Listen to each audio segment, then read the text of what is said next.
allowed the two children to have the budget. It's okay. Off your mind. It's okay. She off your mind. Like me. Chai!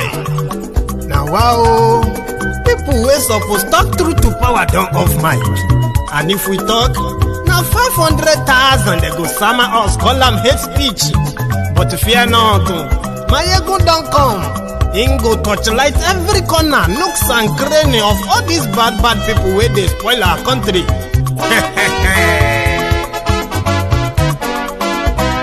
So my people make we loud, my ego don't come, my people make we shout, my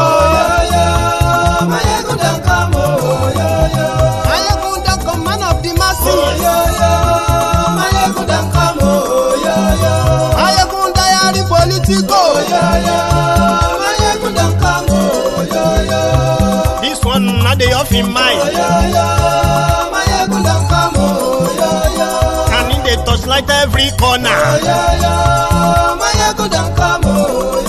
Okay, some people be they holla say they want the power. Chai, them be promise us say we go get light and power. Them hustle sote they can't get the power. But now they know they do anything with the power. Every day, dollar just they get the higher power over naira. Still them talk say make we off mind. But thank God say my ego don't come. So my people make you ladder. My ego don't come. My people make we shout. My ego don't come.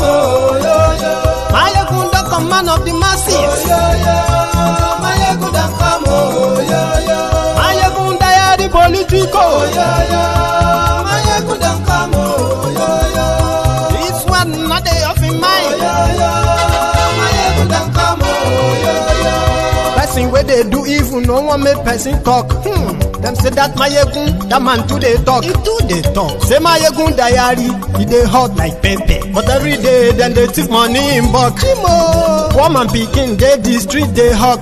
Still them talk say make we no talk. But thank God say my yegun don't come. So my people make you loud. My yegun don't come. My people make you shout. My yegun don't come. Man of the masses. My ego don't come. My ego diary political. My ego don't come. This man not the off in mind.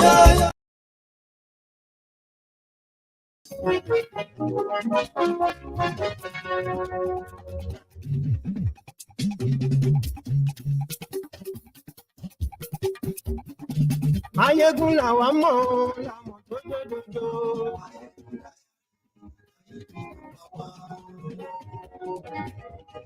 Hello there.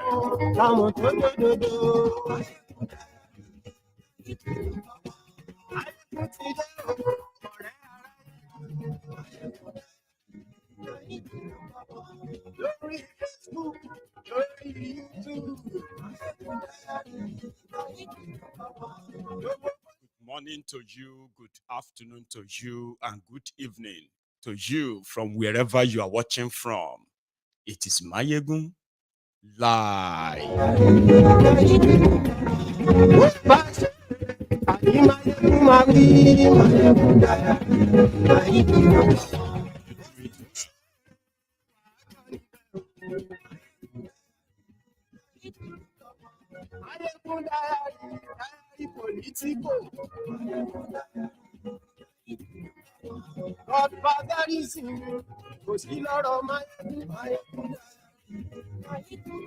Thank you so much for joining me from wherever you are watching from.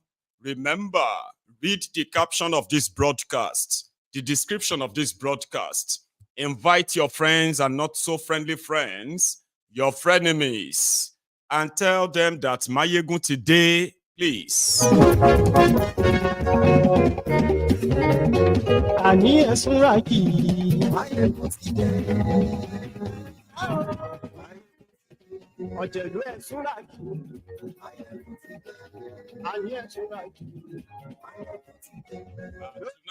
to you, my friends on Facebook and my not so friendly friends on Facebook.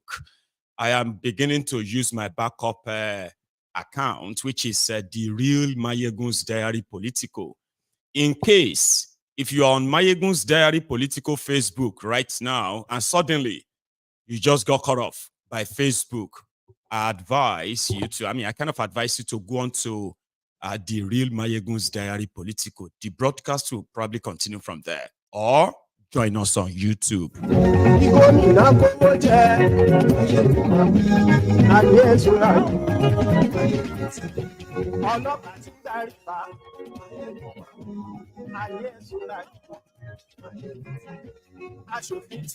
Bokohari says he's very happy with Thiefnubu's performance since he became your president.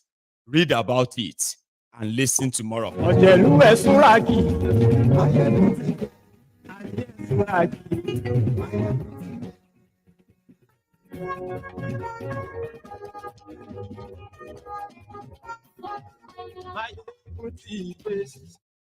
Motide, good morning to you once again. Good afternoon to you and good evening to you from wherever you are watching from.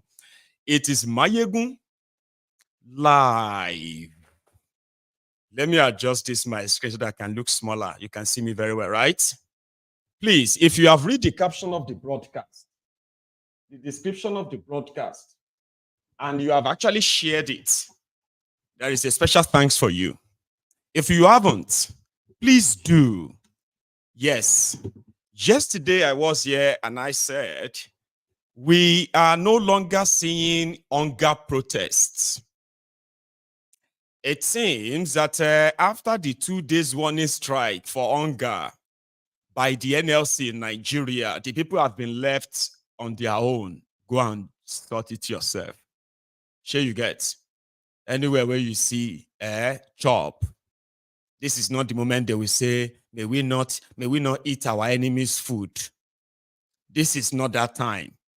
You, children of this generation, if you look around and your friends are not cooking, everybody is hungry. Now your enemy, they cook. If they offer you food, collect them.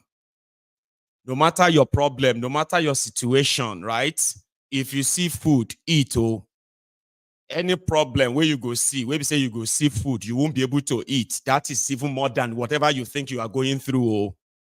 Like I told some of you yesterday, the shege that is flying about in Nigeria today is not sparing anyone. Nobody is spared. Not even those who live abroad. A lot of people have some sort of extra cushion, like extra flesh to take the beating, to take the heat. Others are collapsing on the street because, well, they've got no cushion left to cushion the effects. It is democratized. It is foolish for anybody to still be kind of championing tribal, ethnic, religious, and other nonsense in this face of wahala. So listen to me once again. Any problem, no matter what you are going through, yes, hunger. But listen, any problem where you no matter how big or whatever you think your issue is, when you see food, try to eat it. Because if you get to a situation whereby you are seeing food and you can't eat anymore, that's a bunny hell. Do you understand? NLC and every other activist who wanted Thiefnubu to do something about the rising cost of food prices. They offered him so many ideas, and some of them, I think, they have been putting them to use. Rather than reduce the hardship, it has escalated. Now, the escalation, for those who are even living in denial, Baba, I don't think anyone is strong enough to continue to live in denial or in the face of what everyone is facing now. Therefore, whatever it is you are doing, I also pray that, please, so I advise Tierney, don't forsake you. You have been abandoned, and a lot of you are already, taking their own destiny into their own hands. In Kano, they said a car parked somewhere in Kano. a car that's, public transport, right? A car parked and filled with noodles. Noodles, right? And this person was waiting before they kind of, it's like, you stop over and then you want to leave. And went after, it was actually 2 days ago in Zaria, Kaduna, where hungry Nigerians have taken laws into their own hands as well by robbing the food item truck. A truck conveying noodles as well, Indomie noodles. So they stole every pack inside that truck. I don't know. I think I still have the clip. You remember this now? Gani, yanzu nan dogarawa ne gashi. Mutane gayi nan. Ka gani, taliya ce gayi nan. Taliya ce gayi nan. Round ce. Gayi nan suna iba.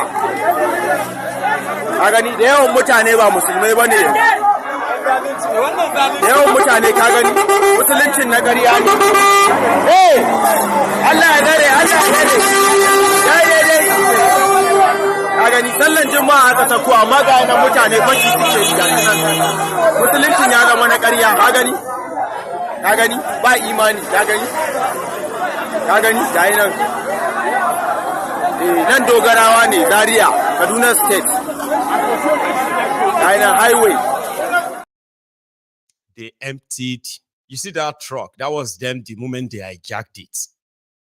By the time they were done, the entire truck was empty. That was in Zaria, Kaduna State, 2 days ago. Anyway, where you see food, chop them up. Very soon, they will begin to break into your shops. Right now, the problem is that people can't really afford to buy food, stuff, right? So what you're going to see next is that you're going to see your shops, your stores, looted overnight for food.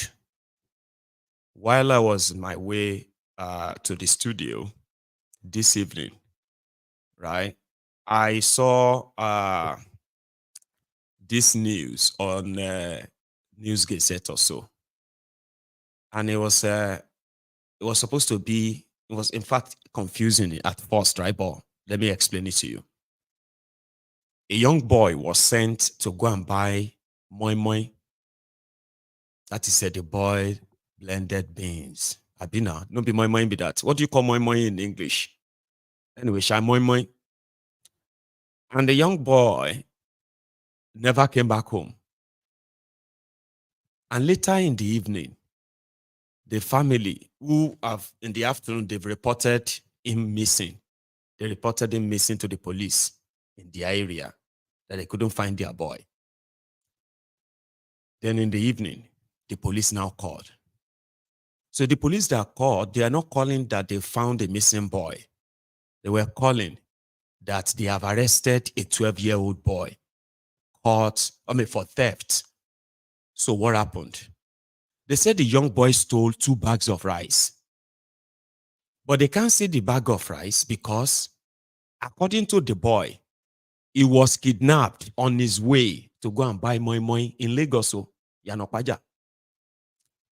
He said, according to the boy said, while he was on his way, a man stopped him and said, please, could you hold my phone for me? So gave his phone to the young boy and said he wanted to wash his hands. Then he was washing his hands. The boy said, he tapped his head. That was the last thing he remembered. He didn't remember anything he said anymore other than he was hopped on a bike. From that from the area, hopped on a bike to another place, then hopped another bike, and then to a market. So when they took him to the market, his kidnappers, they were not actually looking to kidnap him for money or for ritual or whatever other things there, right? His kidnappers wanted bag of rice. So he kidnapped the boy, took him to far, far, far away from home, right? And then used him as a collateral. At the market there. So what happened? They left the boy and said, oh, you know what? Stay here. please, madam, give us 2 bags of rice. It's going to be with you. I'm going to go home and bring the money, but we want to use this for our church anniversary. And it was later in the evening when they asked the boy, like, wait, where is your father? Where is your daddy? Your father, when is your father coming back? That was when the boy was like, I didn't know them, I don't know him. And they started beating him and they called him a thief. So what did he steal? He stole 2 bags of rice. 12-year-old stole 50 kg, 100 kg bag of rice, kilograms of rice. So that was when they called the police. And when the police saw the boy, questioned him, they figured out where he was from, and they called his father. When his father got to the place, they said, well, your child is a thief and all that stuff, right? So the father was like, I will pay. No, well, they told him that he should pay for the bag of rice before they will release his son. Long story short, he paid for a bag, and the police it was now the police turn. The police said they won't release the 12-year-old boy unless his father paid bail. And the father said he told them they should keep him. He won't pay any money. So eventually he paid 5,000 naira before the young boy could be returned to his father. Situation in Nigeria right now. True story. This happened just yesterday in Lagos. So anywhere where you see, crime will continue to increase. And this desperation is going to be for food. You are also going to be seeing things like this, where young people, because you know something, right now, young people mostly from so many parts of Nigeria right now, especially northern part of Nigeria, because we haven't seen any of this in the southern part yet. But in northern part of Nigeria, we have seen young people who have mounted roadblocks on the highways, super highways, on expressways, okay, damning any consequence or consequences. And they were targeting trucks or vehicles that have food items as part of their bag, their luggages or what have you. So the deal now then is, if you don't want them to loot your wares, your what you have in your truck, you will either have to part with some of them or some money. Something like this, that's not even they are not even afraid of the military. This one is somewhere around Kogi or so.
Yanzu cire mana mun katakon. Yanzu cire mana katakon. Rike.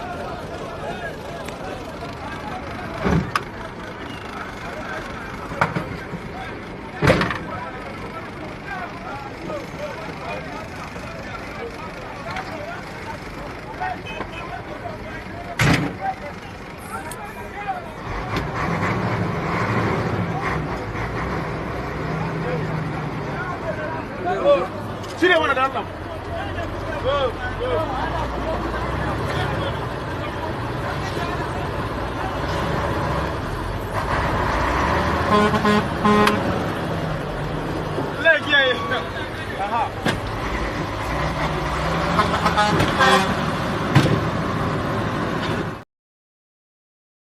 So before now, people, let me say drivers that are applying the Nigerian roads, especially those who are traveling up north, they were mostly prepared for the road terrorists, starting with the Nigeria police, the Nigerian custom, the Nigerian army, the local vigilantes, the local thugs, the local government, the state thugs, and all of these terrorists combined.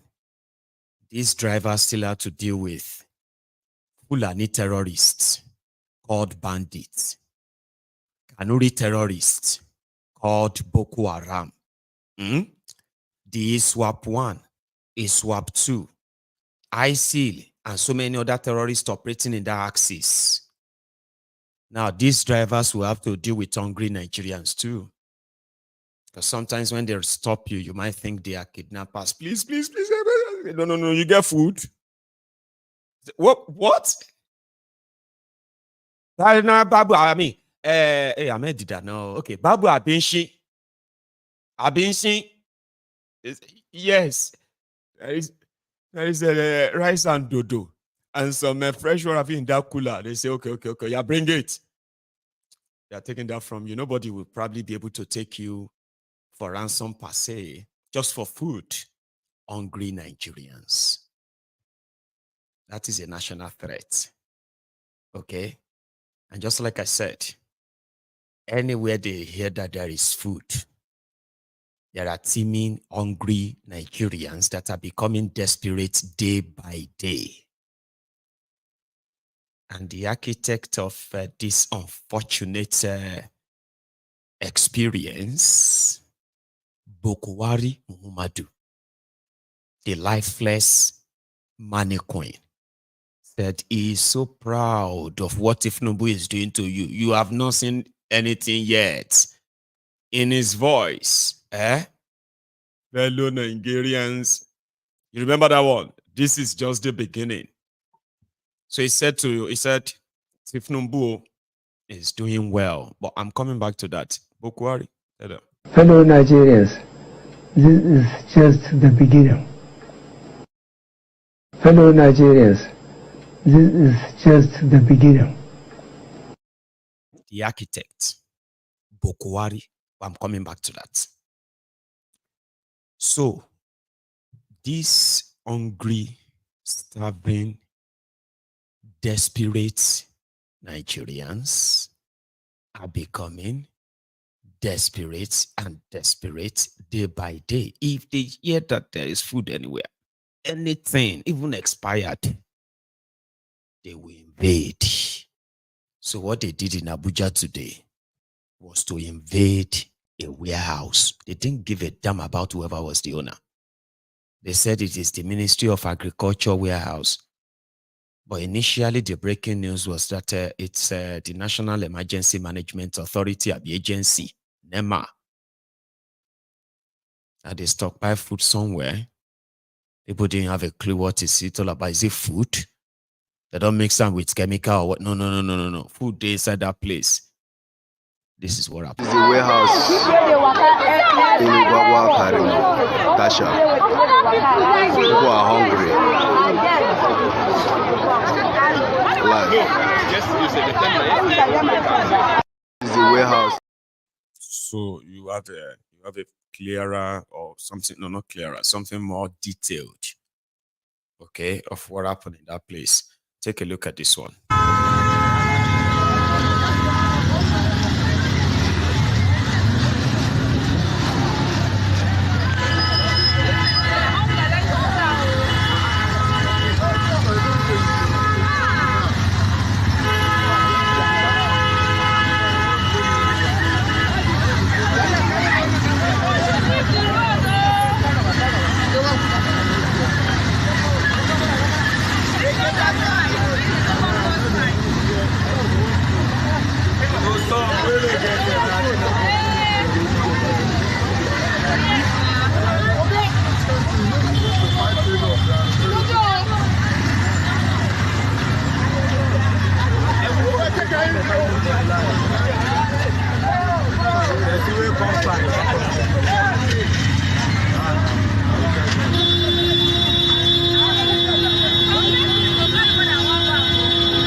Some go carry one or two.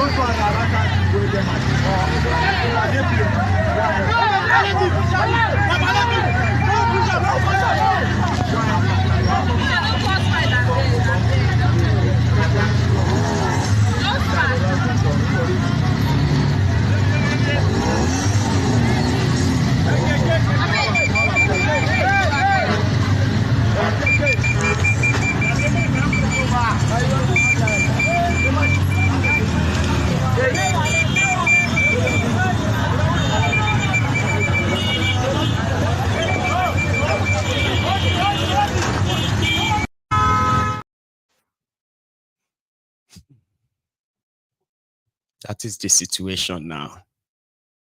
And you see, that's what you saw in that video there.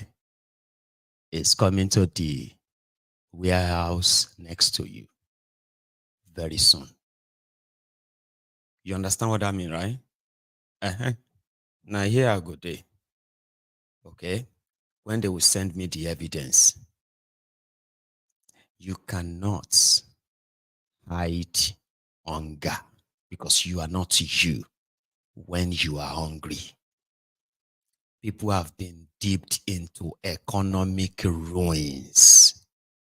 They are telling them it is a sacrifice. It's coming next. It's coming to the warehouse near you. Okay? I just feel sorry for some of you who are businessmen and women who are going to be caught up in all of this. Because Thiefnubu's government or regime, illegitimate regime, have spent 10 months and couldn't attract a single meaningful investment to Nigeria. Rather, hey, multinational companies that businesses that have been in Nigeria for decades, 20 years, 30 years, 40 years, 50 years. They are now saying that they can no longer, they don't find Nigeria business environment profitable anymore. Una they tell on ourselves, other people will come, other investors will come. Nigeria is a Nigeria is being depreciated every day, devalued every minute. You are watching Nigeria, being dismembered gradually, but you are still telling yourselves, hi, ego better. Those who are there, those who are still left in Nigeria, businesses that have never declared losses, see, for the first time, they are declaring huge losses. All of you now will save money for your children's education. You bought shares. A lot of you have no idea what has happened to so many people. How so many people turned to Olushi, turned to poor people, almost lost everything. Nothing says about this, your food or no food. Or you think, some of you are thinking politics is a game. Politics is not a game.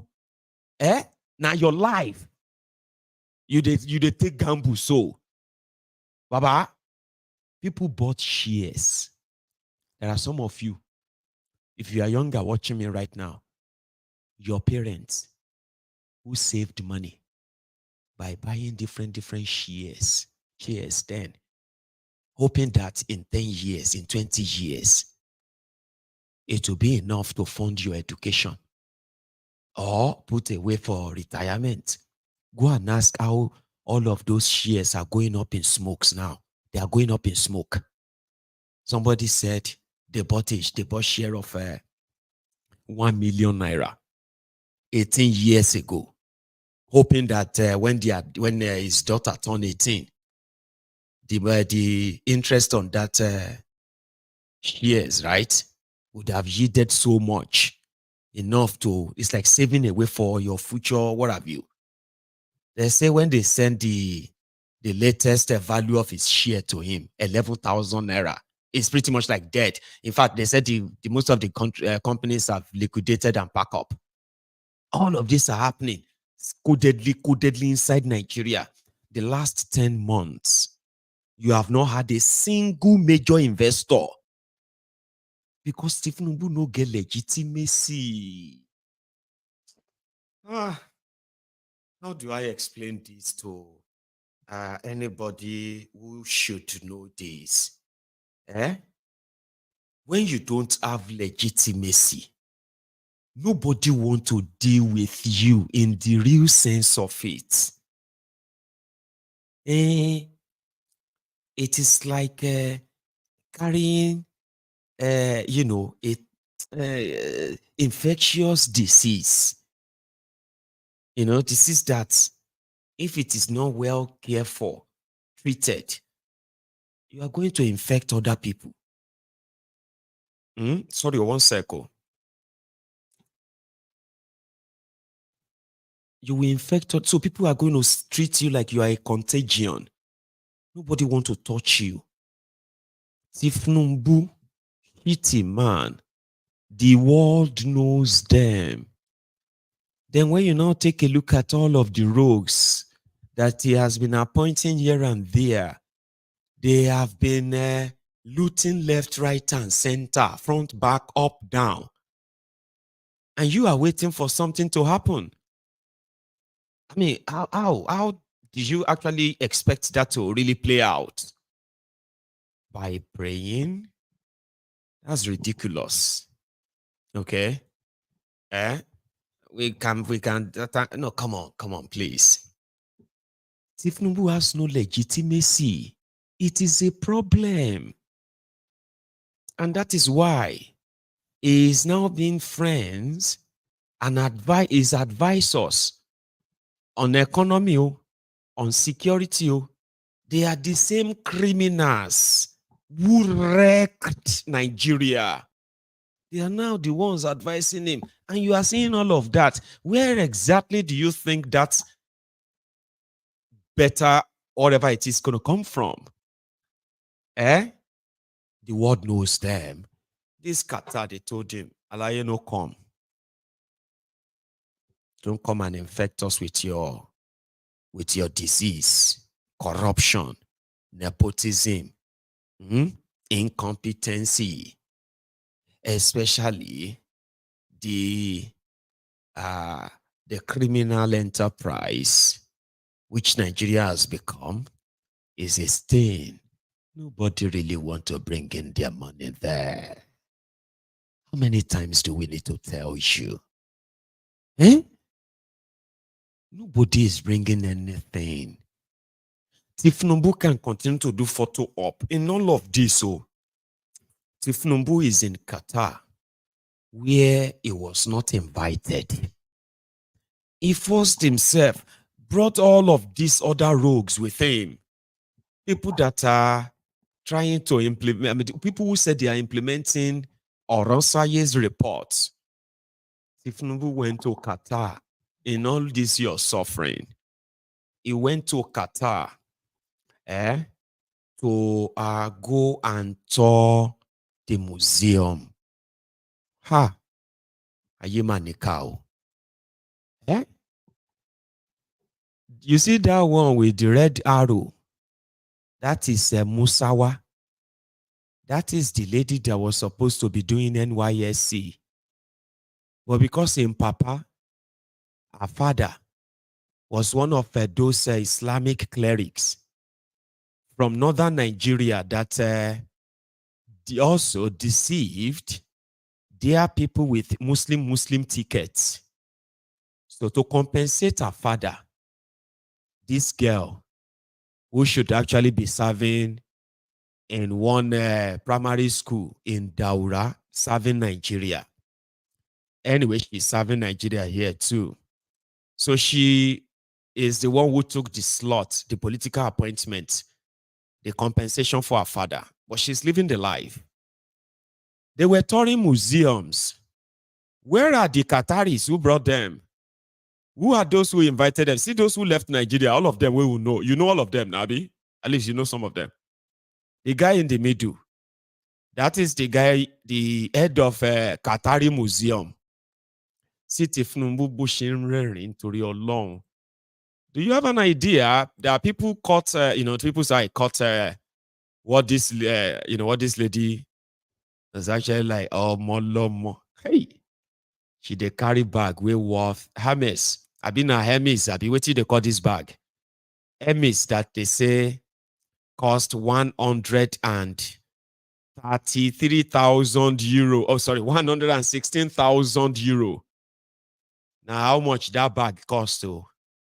So they went to Qatar to go and bring investors to come and discuss about how to bring all of you out of poverty. Why the rest of you are looting warehouses for food and all that. She life no funny. Thiefnubu is storing museums, old museums, so that investors in museum, maybe in Benin artwork, they will come investing. And Nigeria will get investor from Qatar. Here is a Thiefnubu touring museum to bring investor to Nigeria. I'm sorry, I just wanted to see the place too. It looked beautiful.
People now are starting to settle in smaller communities. They move from the store food as well. In the area of heroes, they find the spears, the hammers, yes, because they were hunter-gatherers. But here also tells us that there was trade happening as well.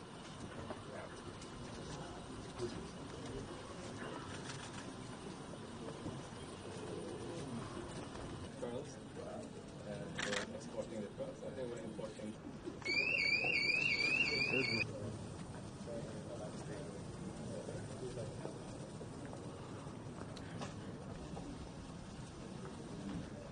Branding that they use on camels, each one of them is for a different family and tribe. They have that identity. So it's still used today as well. They are marked here or on the necklace.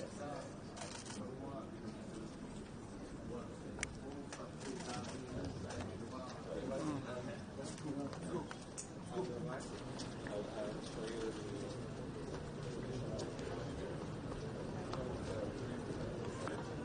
at Abuja. These are all the names found in Abuja. Now that town was very active, but then people abandoned it, settled in different locations. Yes. But the remains were there, and a lot of pottery was found.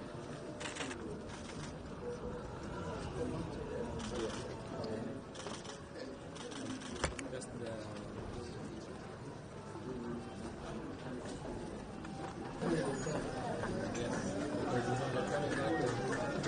we have the small ones, we have the large ones.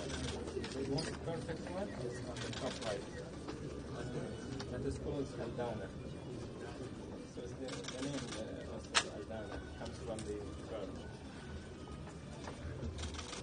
And then we have the small micro ones, which is called the basra. They put the pearl in a prominent position. So you find them as a centerpiece because they consider them as the most valuable. Yes. Whether I wanted to commission a carpet. Okay. Sorry, your phone, your camera.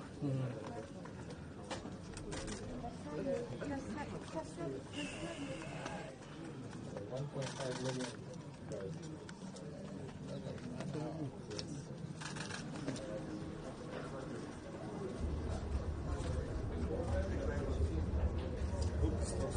Huh? I hope it stops here. Yes.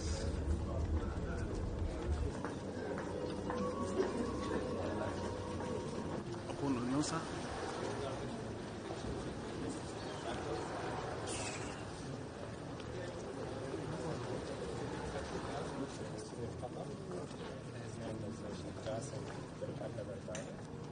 So it was considered the founder of Qatar. The reason why, because Qatar was ruled by different tribes and families, different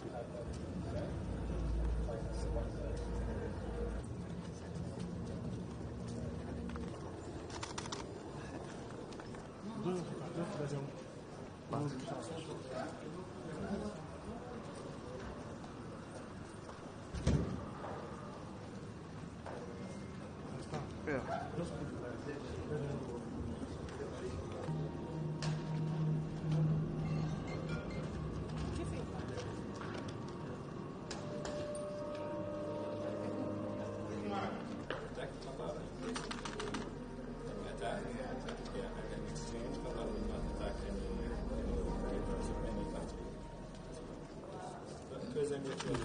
Who is this strong man that stops me?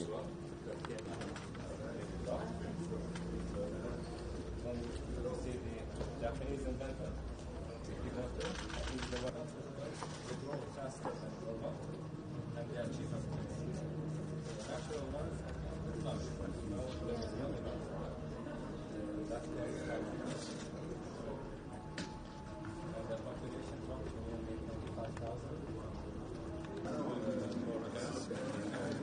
The technology to liquidate it, to freeze to make it primitive or liquid, it's only recent. So that's why Qatar was focused on oil in the past.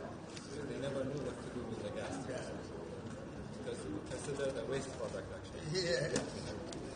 So then as soon as oil comes in, now we can really see that Qatar is starting to form as a nation, as a model nation.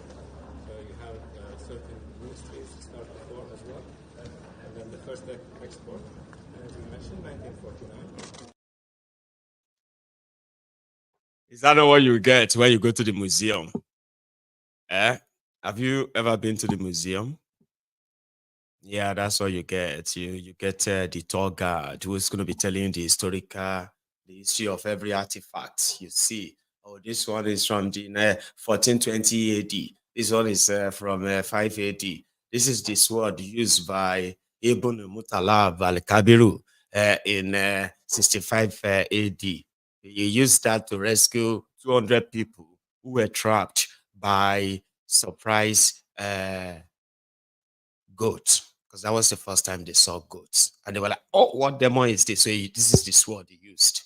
That's what they tell you about history like that. Things that were remarkably part of the people's history, adventures, like that. That is what Koolu went and packed all those praise singers, court jesters. Did you not see Akuri Nigalai there? So I told you, Qatar people don't get any business with them. Okay. Finally, they found one or two Qatari, possibly, I won't call them businessmen, but they met with Dele Alakori. Now, Dele Alakori, who is your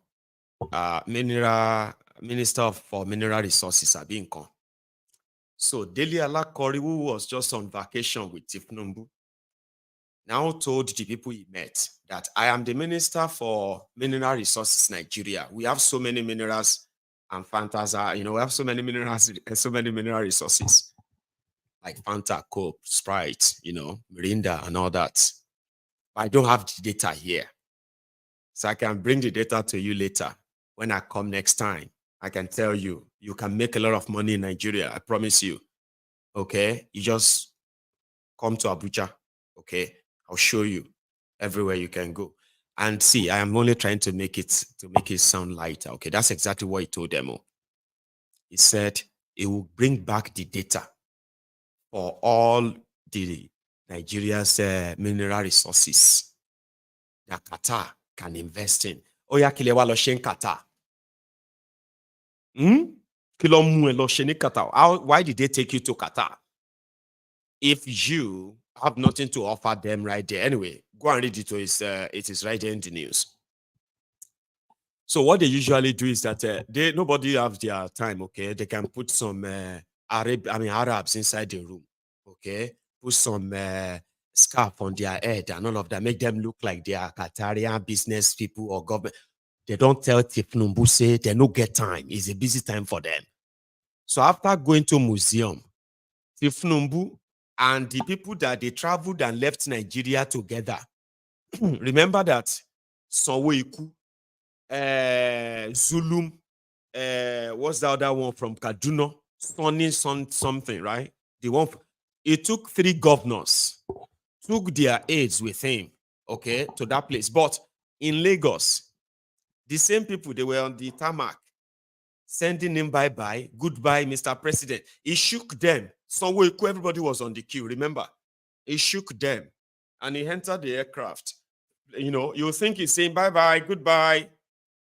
When they got to Qatar, Sonwoiku and all these people who left Nigeria with him, they lined the airport to welcome him. You're welcome to Qatar, Mr. President. You're welcome to Qatar, Mr. Waiting, they won't go learn up. Okay, we'll leave that museum. Now, if you go into the room where they are supposed to be meeting Qatari business people, where they are supposed to do investment meeting, I'll bring you the video. They do them right now. The first video where I see, Baba, 90% of everybody waiting inside that room, they are the people who come from Nigeria. From ministries, from this, from that. But these guys, actually, you have no idea what Nigeria is passing through. If you do, and you are calm, hey, wala today. These guys are playing games with you. They are putting up show with you. And you really need serious economic help. Serious economic direction. You really need that, or else people go there. Another story where I hear when I was coming here was that a man sold his own child for 450,000 naira. Yes, now. Another one killed his son for eating the remaining food in the house. You see this level of hunger? And you make una just enjoy the entertainment. They will never, you won't understand what is going on in Nigeria and remain calm and believe that nothing they happen, Jerry. I know you don't know better. You will never know better and think nothing they happen. These guys packed all these people from Nigeria. Now they are the people Thiefnubu is going to be meeting as investors in Qatar. And some Meshai, Meti, and few other people where they say na Meshai for Qatar. They go put white thing on top of them, put them inside the room. People that could hire fake bishop for election in Nigeria. So don't doubt me, Abi. You they doubt me. You think that they exaggerate. Now they suffer Stockholm syndrome. Me, I no get Stockholm syndrome. You know what I mean? You deceive me once, it's my fault. You deceive me the second time. Sorry, you deceive me the first time, it is your fault. You deceive me the second time, Baba, that is my fault. I'm telling you now that you will see video tomorrow now. You see some, they will show the video, give you the video. 10 months after, you'll be waiting for the Qatar investors. What happened to the $14 billion dollars from India? Abinobi so Akuri Negalai, I told you that in India, they sign electricity deal, they sign a petrochemical deal, they sign a construction, $14 billion. President Thiefnubu came back from India with $14 billion investment. Onda, where is it?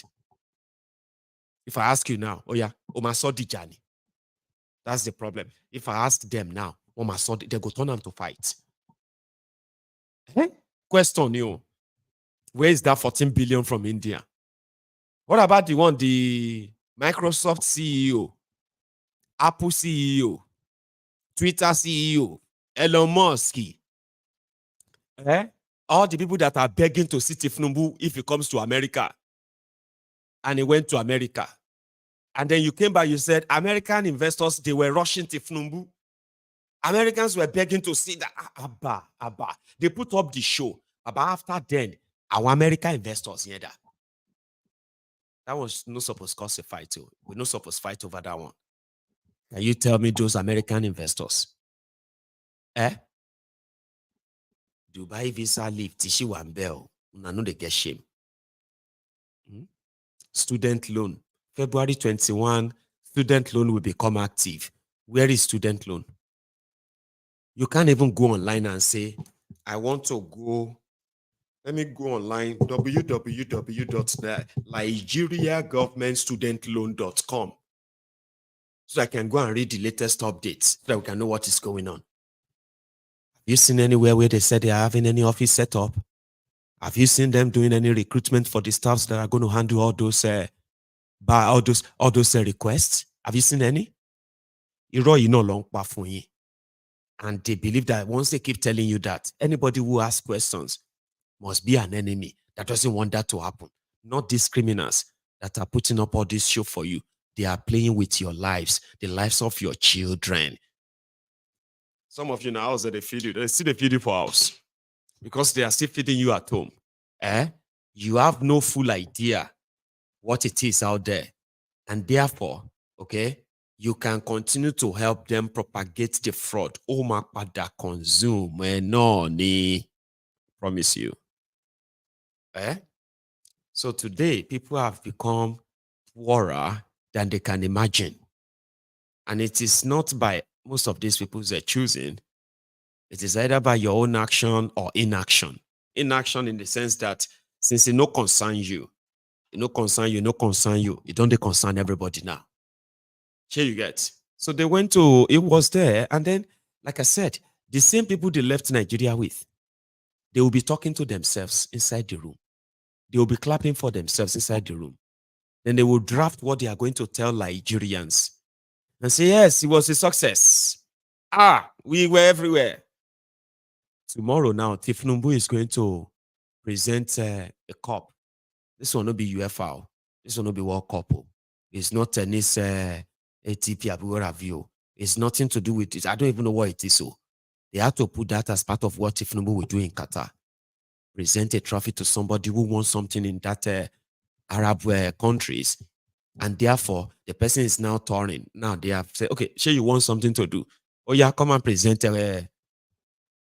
this drinking cup to this guy. And be probably the 100 person that will present that. This is where they are spending your money on. Then they will come back to you and say, Qatar people said they are going to invest in agriculture. They are going to invest in security. They have promised that they are coming to Abuja to come and invest, especially in Nigeria's mineral resources, so that Nigerian can begin to make money from it. They will tell you all of that. Then you will be waiting. And say, enemy, may Thiefnubu succeed. May Thiefnubu succeed. Oh, Thiefnubu enemy. People who don't like this country. The people who hate Nigeria are those who are mortgaging your lives that way. They could actually do better, that. Or they choose otherwise. I have this one that the NTA released. I want to play this for you. Okay, before we proceed. I want you to watch this. This is like their own recap or cap. Where even Koolu has something to say, okay? This is the success. I told you, this is the success they are going to tell you.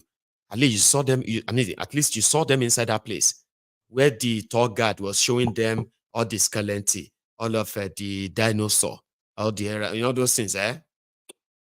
Now, the people will enter museum, see waiting at the talk. The city of Doha felt the presence of a president of the largest economy in. Are you hearing? The city of Doha felt the presence of the president of the largest country in the. So you get, because they get their mumus at home that they play this for. Again. The city of Doha felt the presence of a president of the largest economy in Africa as he stepped out for his state visit. And as the authority conducted the Nigerian leader and his team around, it was first to their place of pride, the National Museum of Qatar. With exquisite exterior architectural design and immersive interior, the space represents a classic edifice only of its own class. The gallery spaces indeed engaged all the senses in telling the story of a nation and its people, the rich heritage and culture of a country passed on from generation to generations, well accounted for and kept alive. The Qataris say the center does not only house their history, but it is also part of their journey. President Bola Tinubu is the first Nigerian leader so honored with such a journey back in time through the evolution of the state of Qatar. I'm glad I'm here. It is a great honor. You learn every day of your life. And you see the beginning of nationalism, patriotism, and various challenges along the way. It's marvelous. It's detailed, well-detailed statement of history, culture, and growth, and economic opportunity. The visit also serves as an inspiration for the visiting delegation. And we have a plan to do a national museum and a number of other museums all over Nigeria and a number of museums even within some of our missions abroad. So this has been a great inspiration, and I can see where we can tap into the wealth of knowledge of what they have done here in Qatar and to be able to add value to the arts, culture and creative economy within Nigeria. The president was also led to the headquarters of the Qatar Foundation International, a non-profit organization dedicated to education, research, and community development. Qatar Foundation, unlocking human potential. With construction of schools, orphanage homes, clinic, and more, the foundation, through its charity arm, has been lending supportive arm to some states in Nigeria, including Kaduna and Borno.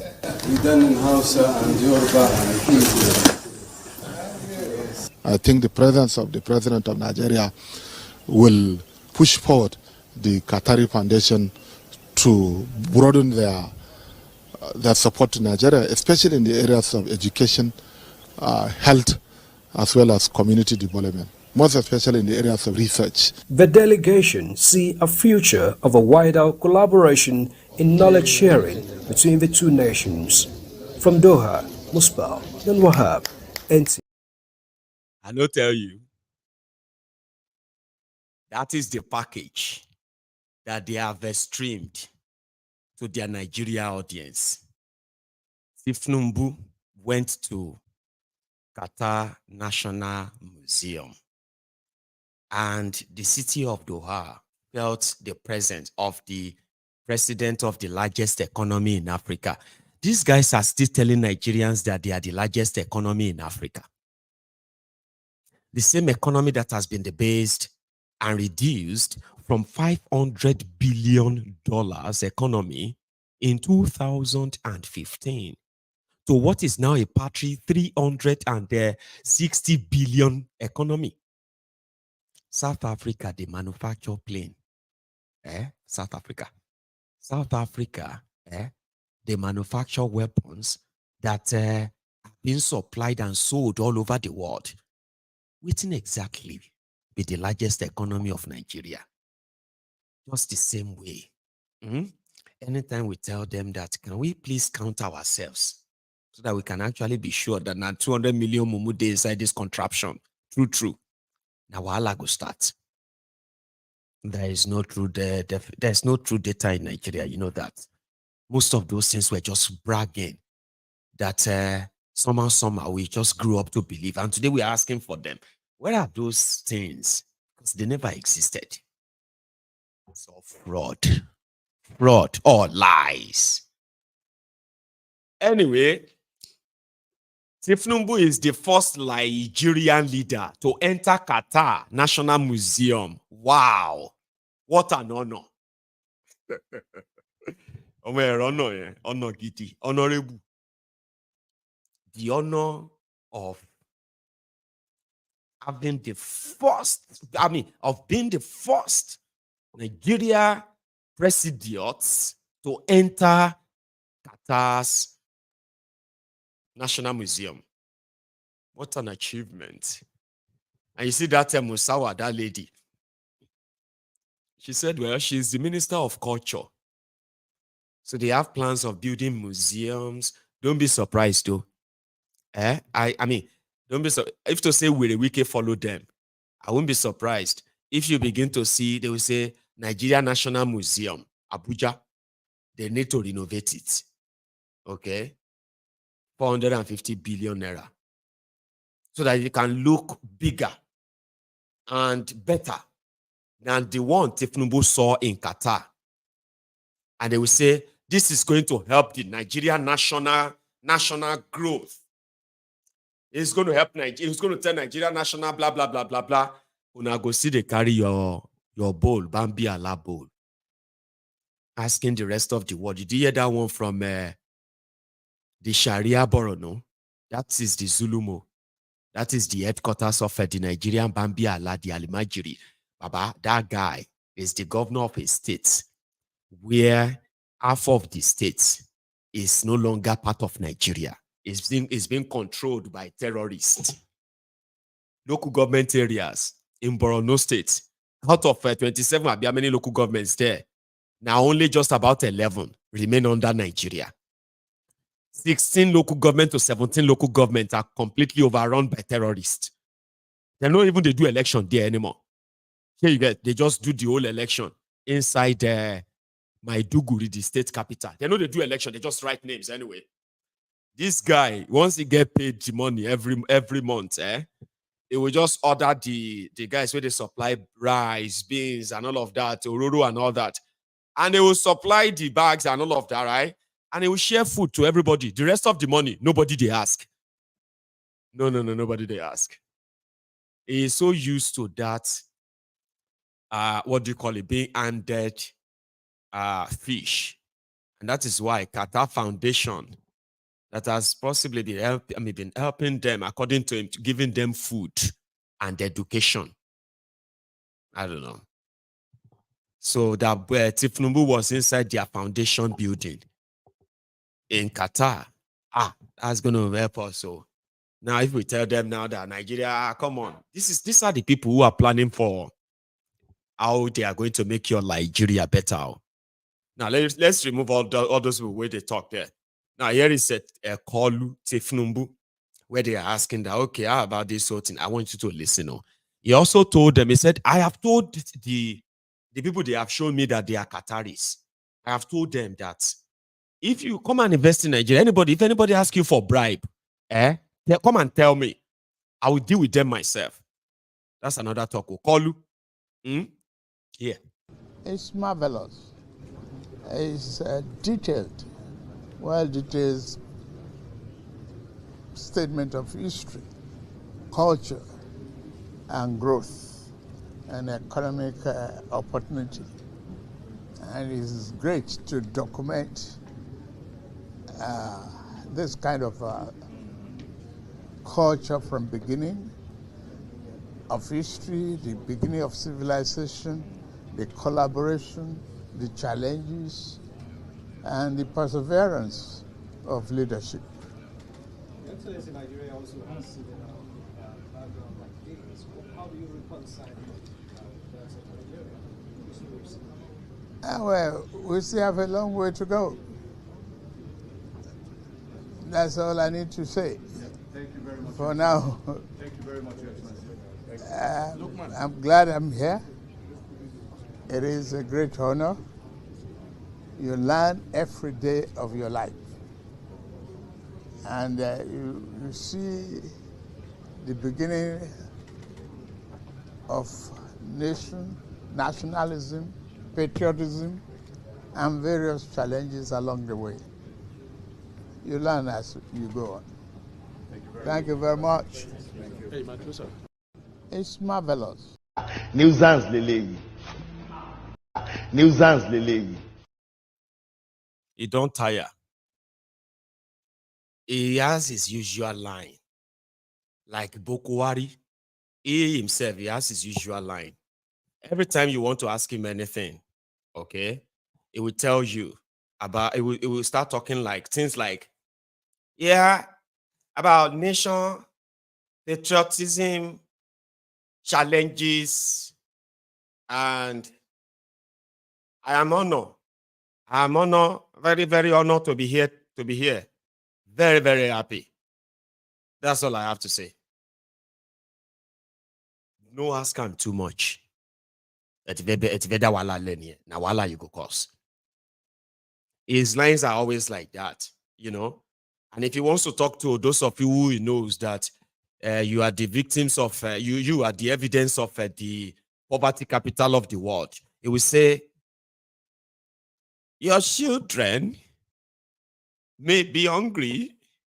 We can manage our hunger because of our nation, patriotism, honor, and all that nonsense. I can't even quote him. I don't know. It is that bad. Yeah. So after they took him away from the museum, the beginning of a nation, of the people and challenges. That's all I have to say.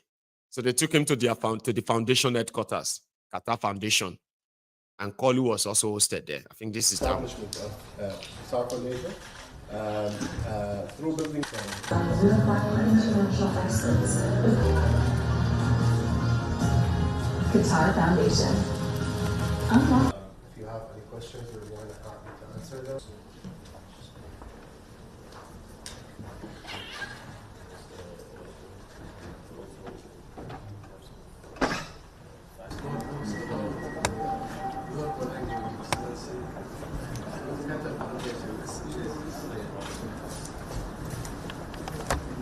We done in Hausa and Yoruba and Hebrew.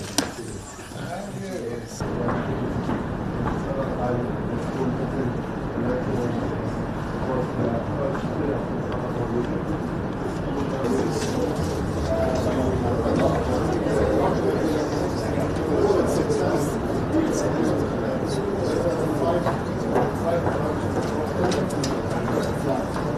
You really can make that now, what?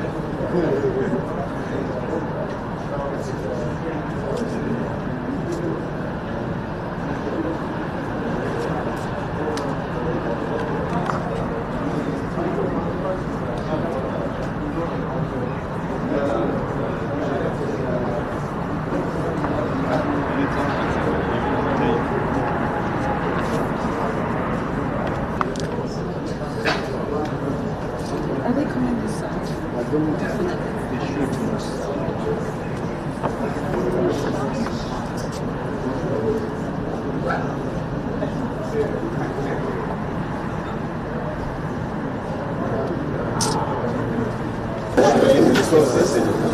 They are both physical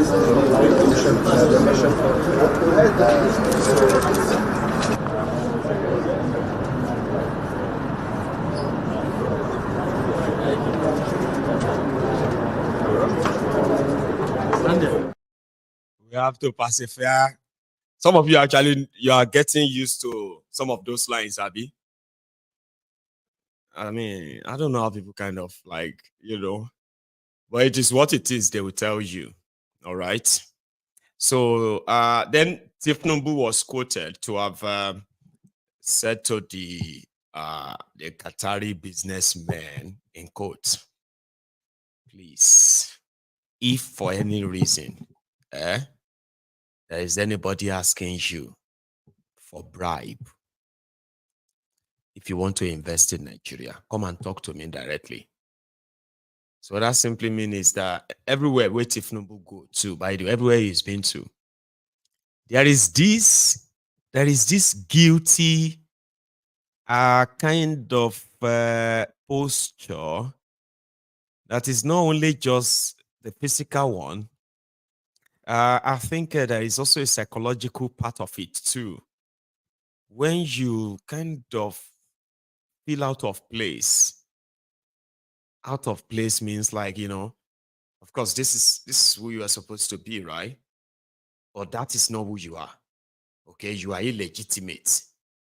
And, you know, you don't really have that. You feel psychologically like it's like people are treating you with suspicion, like you are not supposed to be the right person to be meeting with them. But because you are coming from a corrupt country, a very, very corrupt country, that's why somebody like you will be the one here meeting us. So he himself feel, well, I mean, you know, pretty much like out of place, not just physically, even mentally. To the point that whenever Thiefnubu got to any place, right, Thiefnubu would tell them, and he would say, forget about the past. Forget about everything you have heard about Nigeria. This is new person. Me, I am different. He has to tell them and say, he will be telling people that I've seen few videos like that. Thiefnubu will have to like say it himself, like reassuring himself and say, I, as president of the Federal Republic of Nigeria, you are supposed to be the president of the Federal Republic of Nigeria anyway. You don't even have to say that. It's like the president of America, right? For example, Joe Biden. Joe Biden goes somewhere and he says, well, me, as Joe Biden, I, President Joe Biden. He called himself President Thiefnubu. So you get what I mean? Like, he has to kind of psychologically tell himself that I deserve it. I deserve to be president now. I mean, I'm president. Yes, I am. Do these people see me as president? I'm not sure they see me as president. I mean, what do I need to do to make them kind of see me that way? They pack all of your supposed senior government officials, state governors. They sat them inside. They sat all of them down inside one hall to be watching almost 1 hour video about a Qatar Foundation. All the good things Qatar Foundation has done all over the world, in Qatar, in this place, in that place. They sat your president and everybody, including Ribadu. They said all of them should sit down to watch 1 hour video. They are just there like, did you see Ribadu? Ribadu was like,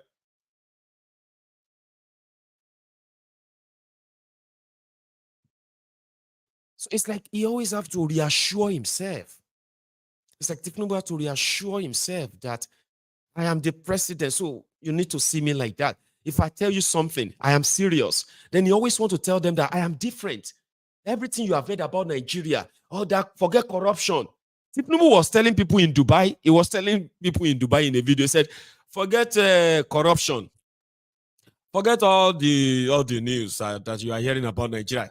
This is new person, new people, the best team, all the team from. He has to say that. Unfortunately, he has not been able to convince anybody. Thiefnubu no get any sense to convince anybody. Majority of you wait talk say Thiefnubu convince you. You be closet criminals. Majority of you are closet criminals. That you have something in common with Thiefnubu. Are you with me? Tell me how Thiefnubu take convince you. Waiting tell you. Waiting Thiefnubu say to you. That you are like, then. If we lend ourselves to innovation, we can create wonders. Here is a successful, again, a town hall, different from Blue. blue, Bulaba. If we... Oh, I've been at this one. And we are competing with armed robbers and the bandits to recruit from the youths who are unemployed. 33% unemployed.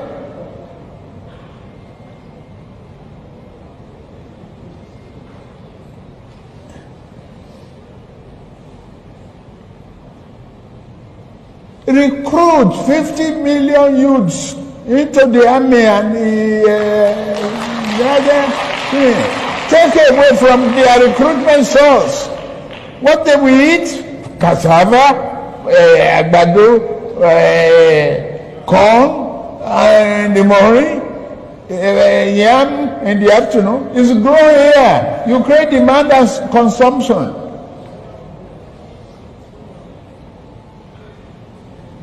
For over 5 million army of boot camps. We create our food. That's money for the farmers. That's consumption for the soldiers and skill development. Don't call them illiterate. Don't talk about illiteracy. Anybody who can own gun, who can handle gun, who can cock gun and clean the chamber and cock and shoot is technically competent to repair a tractor in the farm. So many of us who saw that video, we protested. We protested though. We said Thiefnubu's family member, his children, they were supposed to be arrested because around that time, Thiefnubu was a mess. And we consider that as elder abuse. Elder abuse. Elderly abuse, elder abuse. It's like, it says child abuse. Then you say elder abuse. Like, how could you allow your papa to be? But we know that it was all for what they are now doing to all of you. So waiting till Thiefnubu tell you, go, that convinced you that, and now you are surprised. It can't surprise you. You are shocked. I'm so surprised. Tinubu boju aje go. Tinubu disappointed also. Waiting tells you, go, we convince you. Did you think you are going to be spared? Like, those who don't like Thiefnubu go suffer. But all of you will like Thiefnubu, you go enjoy it. Was that what you expect? I'm only asking you, go give me jail. Now, Thiefnubu, like I said, will always love to convince the world and say, don't listen to what you hear about Nigeria. It's not true. Believe what I say to you. See, look at me very well. My name is Bola Ahmed Adekunle Thiefnubu, but everything you hear, I'm not a drug dealer. I'm not a Guinean. I'm not a thief. I don't have dementia. Everything you have heard. Nigeria, see all those things you heard about Nigeria, they are now in the past. Talk to me, okay? I am different. It's like trying to say that to the world everywhere he goes. It's like trying to say that to them that, please now, look at me. Forget about what you heard about me. Please ignore all of that. I'm different. Begging. So he told them, he said, listen, you might have heard that Nigeria is very corrupt. It's true. You might have heard that Nigerian government officials always collect bribe. It is true. But look at me. Look at me. I am different. If anybody asks you for bribe, come and call me. Report to me. And the Qataris was just like, right. We'll think about it. So somebody was, this guy was at the channel's television today, and I think that's Chidoka. He was talking to Shiu. So he had this to say about this posture of Thiefnubu. He said he will continue from where Bokohari stopped. Abi? The disgrace just started.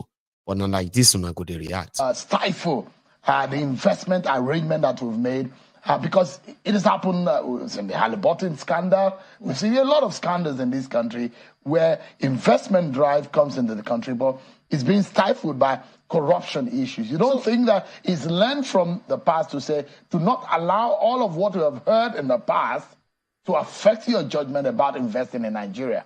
Hell no. Did you hear the president of Italy comment about the Ajib bribery case in Nigeria? That a business goes to do their business and spends bribes. It's not the business of the government of Italy.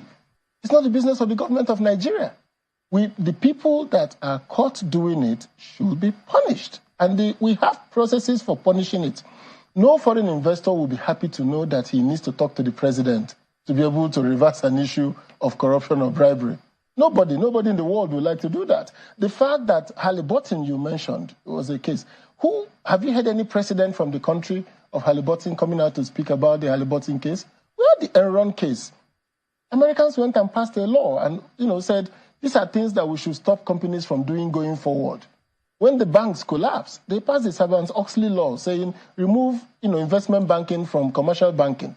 Countries, presidents take action to systematically solve a problem, not whistleblowing and catching thieves. So you think that the optics for Nigeria... I don't think the optics for Nigeria... It's not good optics for Nigeria. It's not good optics for Nigeria.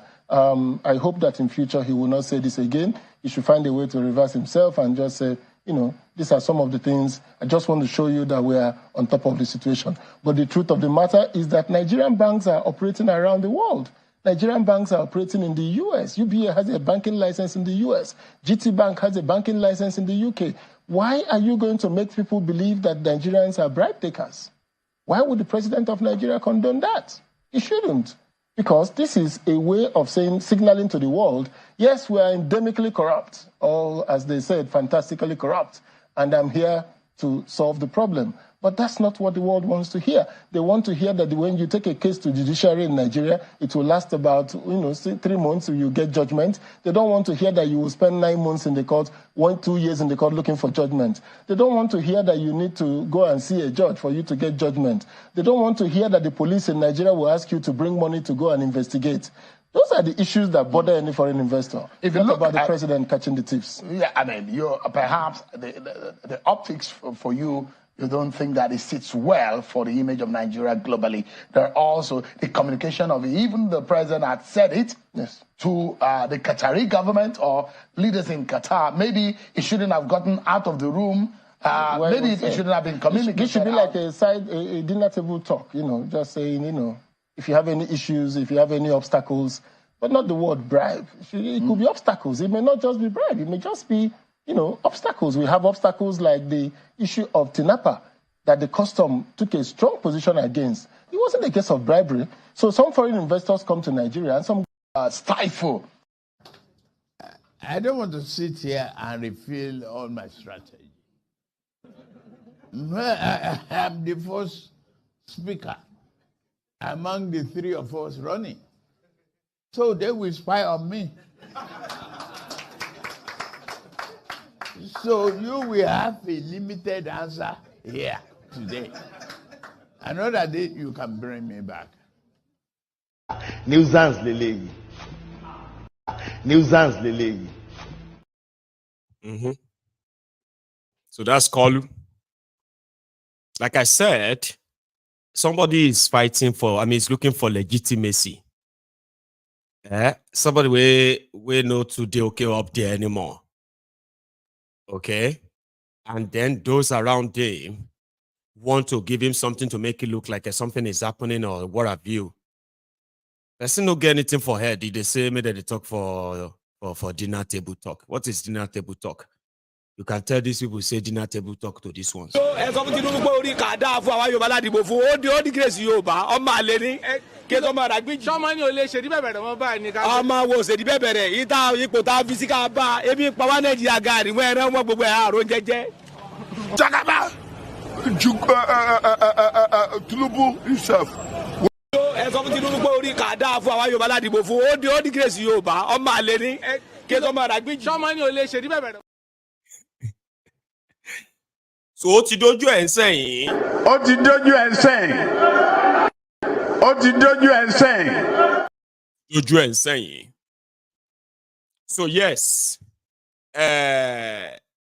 Koolu and his gang, they can continue to play on your intelligence if you continue to allow them. It's not as if to say you probably could stop them anymore anyway, but they also believe that you can't. Here is the room where they are hosting the business investment in Qatar.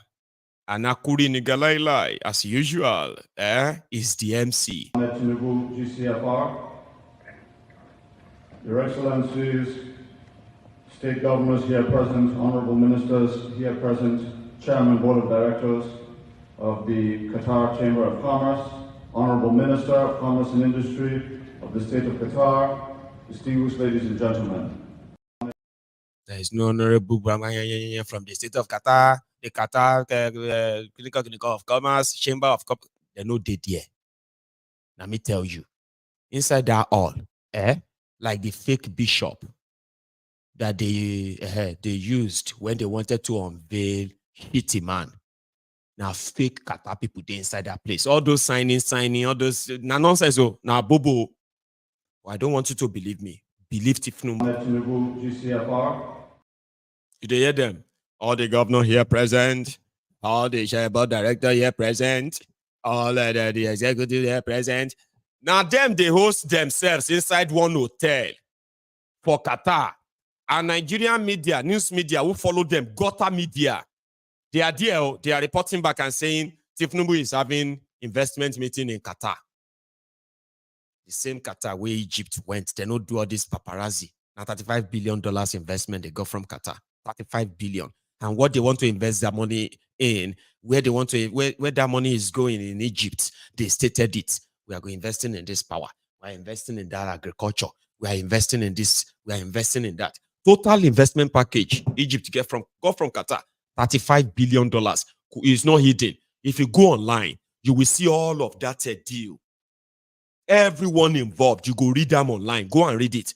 Egypt got 35 billion investment from Qatar because Egypt is also looking for money. Investors. Koolu has been going everywhere. And they give you audio investors. They are meeting investors. They are taking pictures. They are meeting this and that. Uploading picture. When they open your mouth. They wait for them.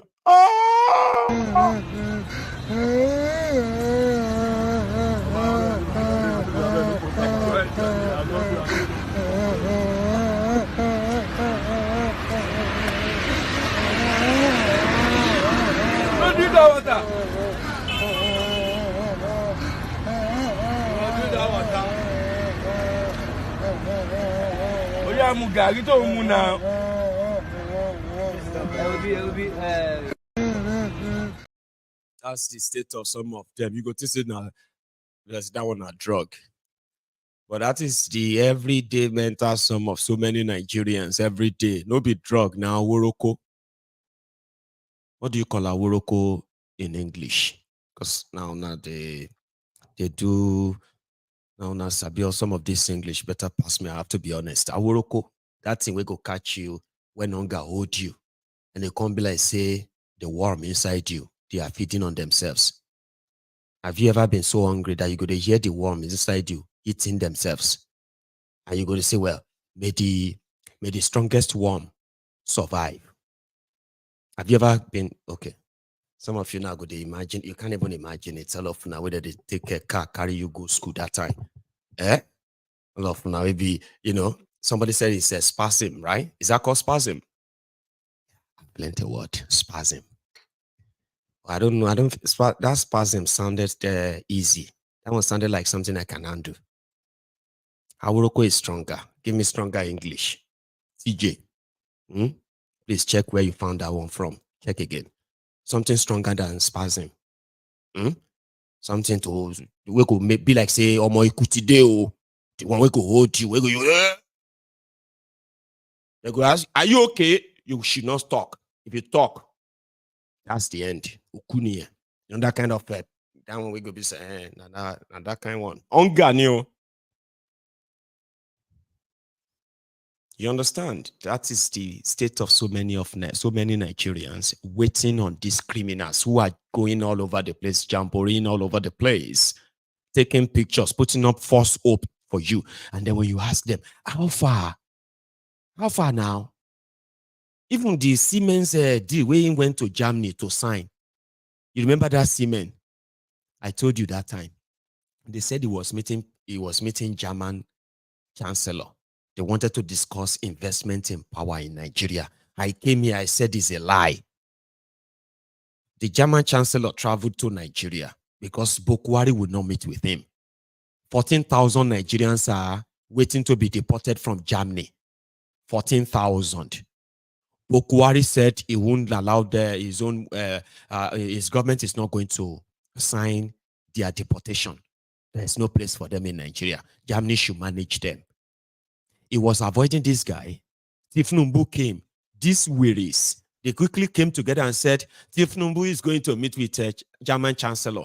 That one met with Thiefnubu and said, see, we can, if you give us any charity or any organization or anything, we will donate 250 million euro. If you promise to accept all these 14,000 Nigerians that we want to deport. True story. True story. They are still there in Germany right now. 14,000 Nigerians to be deported. That is why they met with Thiefnubu in Abuja. That was why when Thiefnubu now went to Germany, Thiefnubu said, we will continue the conversation. Germans were like, okay, maybe finally they will come now and agree and we can sign this whole thing. Thiefnubu got to Germany. They don't tell them in Nigeria that German investors were looking for Thiefnubu. And German investors. German investor kill you there. What deport you? We won't invest where? The only investment we will get for you is charity. If you agree to take all these people back to Nigeria, we will give you 250 million euro. Tell us where you want the money to go. We'll donate the money. Or you must take these people. Thiefnubu went to Germany. They told him the same thing. Will they sign a visitors register? They said Thiefnubu, they signed deal. Siemens deal. Baba Siemens is about electricity, Abi. This was last year. Even if they take leg waka from Germany, Princess Balogun is a German. She's a Germany. Princess, how many days would it take person to walk from Germany to Nigeria, carrying generator from Germany? If person they waka, how many days? Can it be up to 6 months? Even if person they waka. Because the moment you get to Italy, all you have to do is to get a boat, cross Lampedusa. After you cross Lampedusa, you'll find yourself in Morocco, Tunisia, or Egypt. You become to me about direct destiny. And the moment you get to the Sahel, you're not supposed to be 6 months. Thiefnubu don't go Germany, Tete now. People we want Siemens, they told you Siemens contract, Siemens, Siemens no bring spanner. Talk less of a better pass my neighbor generator to Nigeria for the past 6 months because they don't get any deal with Thiefnubu. Oh, worry. 14,000 problem rate. These are 14,000 Nigerians. They may not all be Nigerians, by the way. 14,000 people where they won't come dump on top that one where all of them see the face for Nigeria. Those are the ones that are going to also, when they find themselves in Nigeria finally, Thiefnubu will collect ransom for them. Una go pay the ransom back because now una they go they kidnap. Now una go they face all the, go see anywhere from Nigeria, man, no lie you. And when these guys continue these lies, it actually makes it even worse. Like, when is this going to end? And Nigerian Qatar media, oh, sure. Were you not here yesterday, 2 days ago, when I was updating you about IBD, the guy that beat up a custom official in Ogun State?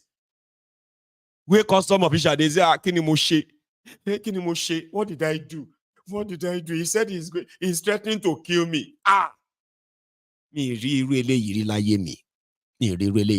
IBD, Dende. They said the guy, they don't give him diplomatic passport. Me and you, they talk about the contraption to the law. Terrorists, smugglers, criminals. Now them, they carry Nigeria diplomatic passport. Oti Jono, everything about that place. Jono. By the time they are done, Baba, you go carry green passport. They go, they ask you, are you a Nigerian? And you go, they deny. You know that kind of thing? Like you give them, you say, this is my passport. I say, okay, Mr. Uthman Kandugi Uchenna Adewale. Where are you? You are from Kaduna. Okay, Kaduna. Right. So you are a Nigerian. No, I'm not. Oh. I said, no. Is this your passport? Is this your face? Yes, that is me. Is your name Usman Kandugi? Yes. Male. 35. Say yes. Nigerian. No. By the time Thiefnubu is done with all of you, you go. People go call. They say, Egbawake. This person is in. They say, okay. Now take your passport. Take. Now open the first page. What does it say? Federal Republic of Nigeria. Okay. That means it's a Nigerian passport. Say yes. Now, is that your passport? You say yes. It's my passport. Is your passport? So you are a Nigerian? No, I don't want to see Oga. The only thing, go. Let me confess. It is not by my choice that I become a Nigerian. I don't want to be a Nigerian, and I am under hostage. It's under duress. I mean, I've been trying to escape from it. Everywhere I go, they call me Nigerian, but I'm not Nigerian. I don't want to be Nigerian. Please. See, but you would have to bring the passport of your country. That's the problem. That's what they will do to a lot of you. You will bond that passport to at some point. It won't change anything per se. Or there will be no pity party for anybody. In fact, we have passed that stage of pity party now. You cannot blackmail me. You cannot emotionally blackmail me. You cannot gaslight me. In a nutshell, now all of us, they feel the heat. So more would they react the way we feel like. Are you with me? So everybody is feeling it, including you. But by the time they are done, Toba ma fi shetan with everybody. People will go die, go don't die. Now only those will go remain. And those will go remain self kolomashivani walking corpses. So yeah, close your eyes for prayer. May you not become a walking corpse. A walking corpse is the one that is still breathing. And you are seeing them like people everywhere you go. You are millions of Nigerians. You are seeing them on the road. Here you get everywhere you see them. All of them like that. There are so many of them that they are only physically here. But when it comes to having a one-on-one conversation with them, you will realize that the law. They are just here physically. And it is because if you understand what are mental damages that the economic hardship and ruin has done to have done to these people who have nobody to talk to, people who have nobody to discuss how they feel, where people have been bottling their frustration, their failure, their hardship, sufferings, to the point that they have zoned off. For all of them, and that is why any small thing, Esa, please shift. Kilo day. One see me, they send you to me. What do you mean by I should shift? Shift where? Sorry, I'll just go and sit down behind you. That way they lay you. I said, what did you do to him? I said, I didn't do anything. When I came into the bus, I said, he should shift. He just lost it. He said he will kill me. This country, God help us in this country. That's everybody don't they mad everywhere now. Now that is what they are turning you into slowly and slowly and slowly. You they laugh like before anymore. Let me ask you this personal one. If you are watching me from Nigeria, be honest. When was the last time you actually laughed heartily, genuinely? I'm not talking about those laughs that you have to laugh to some jokes that are not funny. Because if you no laugh, they no go serve you. They no go count you among people who go chop dinner for that house tonight. You know that kind of life. Eh? Your source of dinner is talking. You know, laugh. When was the last time you genuinely felt happy that you actually laughed? See that simple thing where I just asked now. Look at that simple thing I just asked now. It might sound somehow to a lot of you, but it's so huge. If I can make you sit down and be like, wait. Like, when was the last time I was really, really happy in this country and not really worried? Like, really, really happy that I can say, man, I was so happy yesterday. Man, if I remember what happened yesterday, I'm still kind of smiling and, that kind of a thing. When was the last time you had that? You watching me from Nigeria. Be honest, though. Nobody go beat you. Because if you go for therapy, psychotherapy and all of that, these are the things they will ask you. Like, when was the last time? When was the last time you felt so angry? So angry that you were like, you're so angry. Could you remember why? Or could you remember the event that led to that? That got you so angry that somehow, like, even though you managed to control it, or you didn't control it. So they will ask you, when was the last time? Then what were the signs, symptoms, the event that led to you to get so angry? They will ask you, when was the last time you felt so happy? Like, happy, genuinely happy. Like, not the happiness that you are showing to people, the happiness that you are like, you walk into the room and you just lock yourself in the room and you just felt so like, yes. Yeah. When was the last time? Now, if you can't remember the last time, you might have been dealing and managing depression, your frustration, your worries, the ones you are buried inside, the one you are covering with that smile. Everyone sees you. Oh, she's never a sad woman, always smiling. You see that thing they cover with that smile. Man, I'll tell you something, though. It's dangerous, and it is because these guys want you there. They are already putting you where they want you. And it is just, few steps and few more steps to that state of becoming, just existing, walking corpses. People who are just existing. And they have no forbearing, they have no bearing, they have no nothing, anything anymore.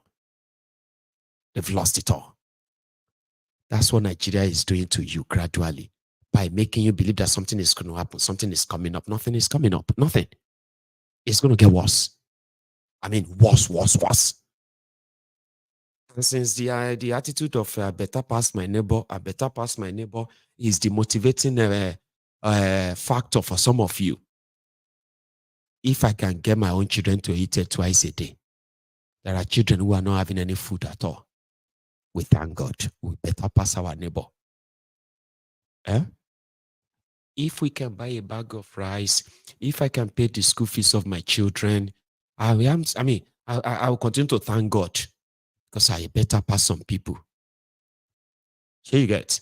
Now, until that, things are going to get so bad that you will realize that you are not better past your neighbor.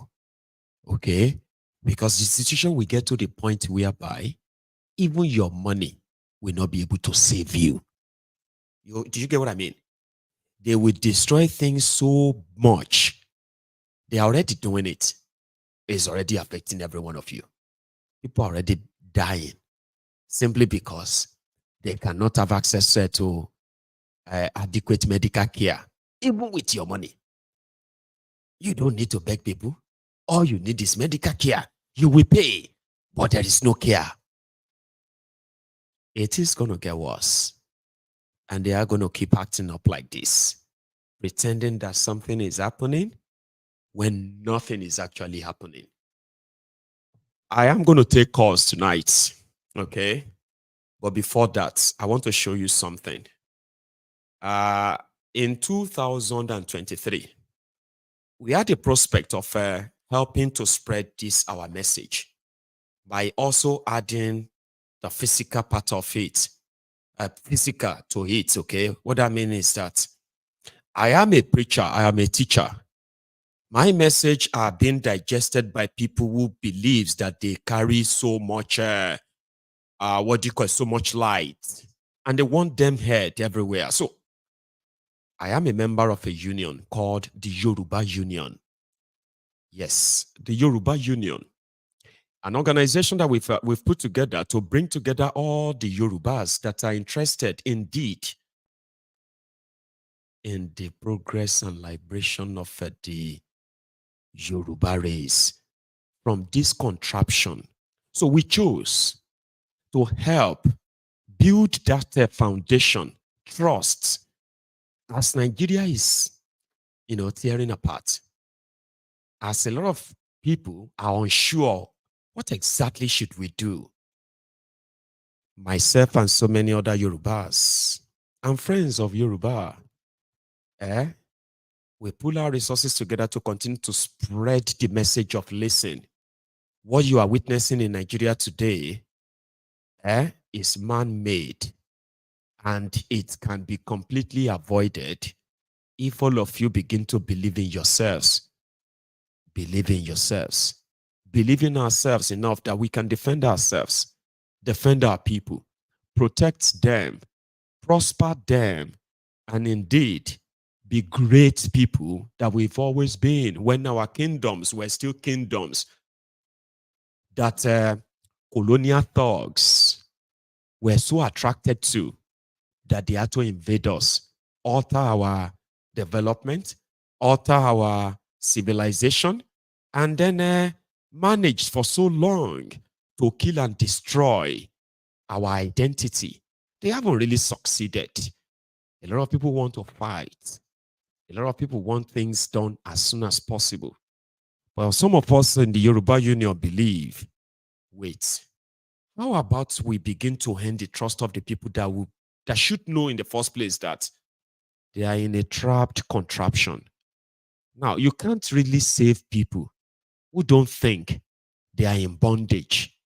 Now, that people are saying they are hungry, Nigeria is this or that, doesn't mean that they do not love the bondage called Nigeria. So we decided that we will take it upon ourselves to ensure that not only we are educating and enlightening our people, we are also supporting them where needed. With little resources that we have been touching lives. And I'm so proud of all of us on this platform. Because when it comes to pulling our resources together, I have seen so many of us here who have participated in cash and in kind because you believe that humanity comes first. And I'm also proud of our own, on the field lieutenants, starting from the Nigeria coordinator, which is the Oduduwa land coordinator for the Yoruba Union, Princess Balogun, Omobabirin Balogun. Yes. Ahmed, Olanrewaju Buhari. The irony. So the last time on this platform, in 2023, a lot of people got so mad, especially Yorubas in diaspora. I know so many of you like that. You were so pissed off, especially when you saw the role some Yorubas played in this tribal, ethnic, fanaticism against the Igbos. And they did all of that just for a drug dealer. That pushed a lot of you back from ever helping anybody anymore. And I can promise you, we felt that. Well, we've said it many times again and again that, you see, this what we are doing, this that I am doing, it is a thankless job. If you join it because you want to be a star, you won't be. At least you won't. If you join this because you want to make money, you won't make money because there is no money to make. Rather, you will actually have to put your own money in it. So, but we are proud of what we have done, and I'm proud of all of you. We saved lives. We actually gave hope to some people in Yoruba land, where your criminal politicians failed. We offered succor, and we did so not because we wanted to be praised or thanked, but for the record, we did. And for posterity's sake, we also did. You remember Mr. Lukman, the man that we paid for his amputation of his second leg, the man who lost his legs to, is it called gangrene or something like that? So yeah, his life was saved. We adopted his children, put them in private school in Lagos. We took over their welfare, and we have been on it since then. A member of the union decided to be actually paying for his welfare every month. So what did the union do? Isn't it better to teach somebody how to fish than to give them fish? We can see what Nigeria has become or is becoming. And for people like him, it's always going to be extra hard. Mr. Lukman, and another lady as well, whose daughter we have also adopted for over a year now. School fees paid, and welfare is also taken care of.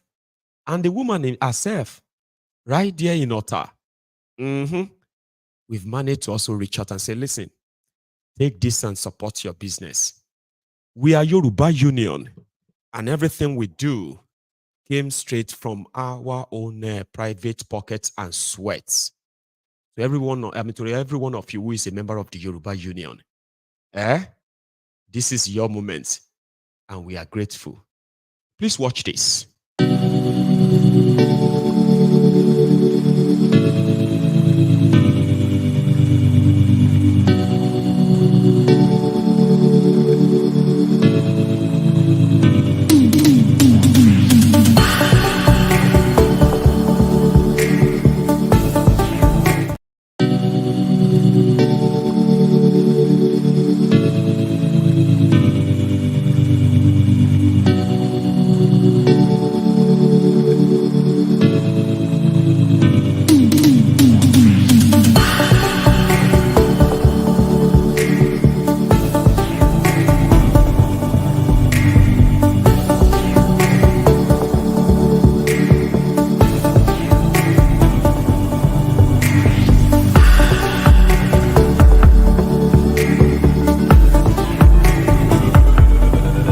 pé ẹnìkan kan mọ́ kò sí ìyá kò sí bàbá kò sí anybody mo ṣàbẹ̀rẹ̀ sí ní bẹ lọ́hùn pé wọ́ lọ́hùn mọ́ sọ ọmọ mi di ọmọ ọlọ́mọ kó mọ̀ dípò àwọn ọmọ àbẹ̀rẹ̀ sí ní mọ̀ tọrọ jẹ ìyá àbẹ̀rẹ̀ sí ní bẹ lọ́hùn tó nígbà tọ́lọ́hùn ṣe ẹsẹ̀ mi jẹrà òòrè jábọ́ egungun ẹ̀ lásán ẹ̀wà ń ta yìí kò sẹ́ẹ̀nà kọ́kọ́ tó kọ́va egungun lásán ni mo kàn fi àkísà mo fi ráǹpù ẹ̀ pé kí lọ fi lọ ta fi wá nǹkan tí àwọn ọmọ mi máa jẹ mo á bẹ gbọ́mọ Nàìjíríà kẹ́ ṣàánú mi kẹ́ síjú àánú wò mí táwọn ọmọ mi ò fi ní dọmọ lọ́mọ.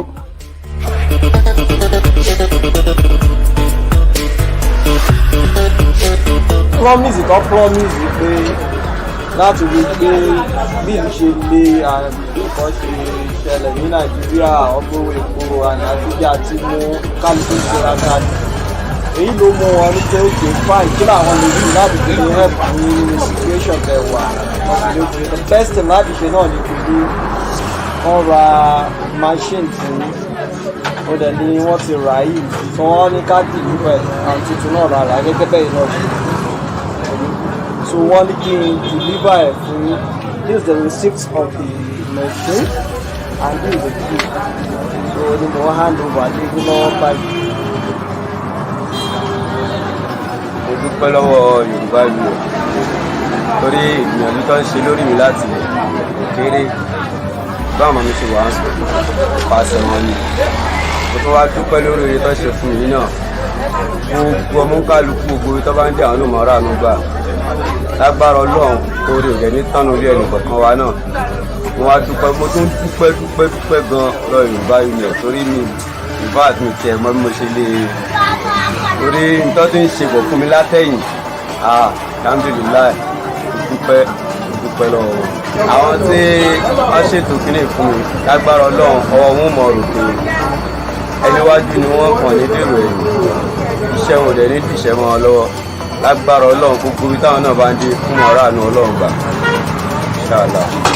Kódà ìdí ọpẹ́ mi pọ̀ báyìí ìdí ọpẹ́ mi pọ̀ torí lọ́jọ́ yẹn náà a nígbàgbọ́ ẹ̀dẹ̀ tún mú ìlérí ṣẹ a dẹ̀ mọ̀ pé irú ẹ̀ bẹ́ẹ̀ ó sì ń bẹ wájú oore báyìí tó kọjá òye tiyín náà Ọlọ́run ló mọ̀ ṣe fún yín o ẹ̀ ní ṣìṣe o ẹ̀ ní ṣílẹ̀ tẹ o òun tẹ́yìn náà mọ̀ jẹ tẹ́ ń wá kiri ẹ̀ ní rí nǹkan tí ó jẹ yín o tọmọtọmọ tẹbí tará o ọ̀nà yín yóò mọ̀ tẹ̀síwájú o ní Nàìjíríà yìí Yorùbá Union náà Yorùbá Union ó ṣe é ṣe o torí àwọn wájú ni báyìí tó bá wá dé tán náà a ti mọ̀ pé orí ọ̀fẹ́ Ọlọ́run ni Ọlọ́run ṣe o Ọlọ́run ṣe adẹ̀dúpẹ́ lọ́wọ́ yín púpọ̀ adẹ̀dúpẹ́ pé tán Yorùbá Union wọ́n mú ìlérí wọn ṣẹ àti àwọn tó organize orí ọ̀fẹ́ yìí fún wọn torí ibi tí Nàìjíríà ti dé dúró báyìí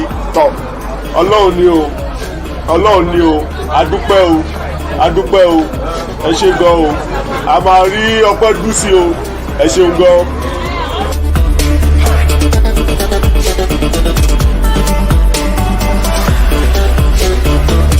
ìrànlọ́wọ́ tí mo kàn ń bẹ àwọn ọmọ Nàìjíríà ni pé wọ́n jọ wọ́n ṣàánú fún mi tó bá lè ràn mí ní ọwọ́ tí màá tẹ̀lé máa fi wọ́wọ́ fi sẹ́nu ní gbogbo ìgbà àtọmọ mi ọmọ náà tó yẹ pé mo lè rẹ́ nìkan tó lè bá mi máa rán lọ sí school pé tó ní mi ní fẹ́ kó yẹ pé kí tiẹ̀ tó dàbí bí èmi náà ṣe dàtẹ́ pé mi kàwé mi ní fẹ́ kí tiẹ̀ náà kó rí bẹ́ẹ̀ òun nìkan ṣe náà ni mo dẹ̀ ní ọwọ́.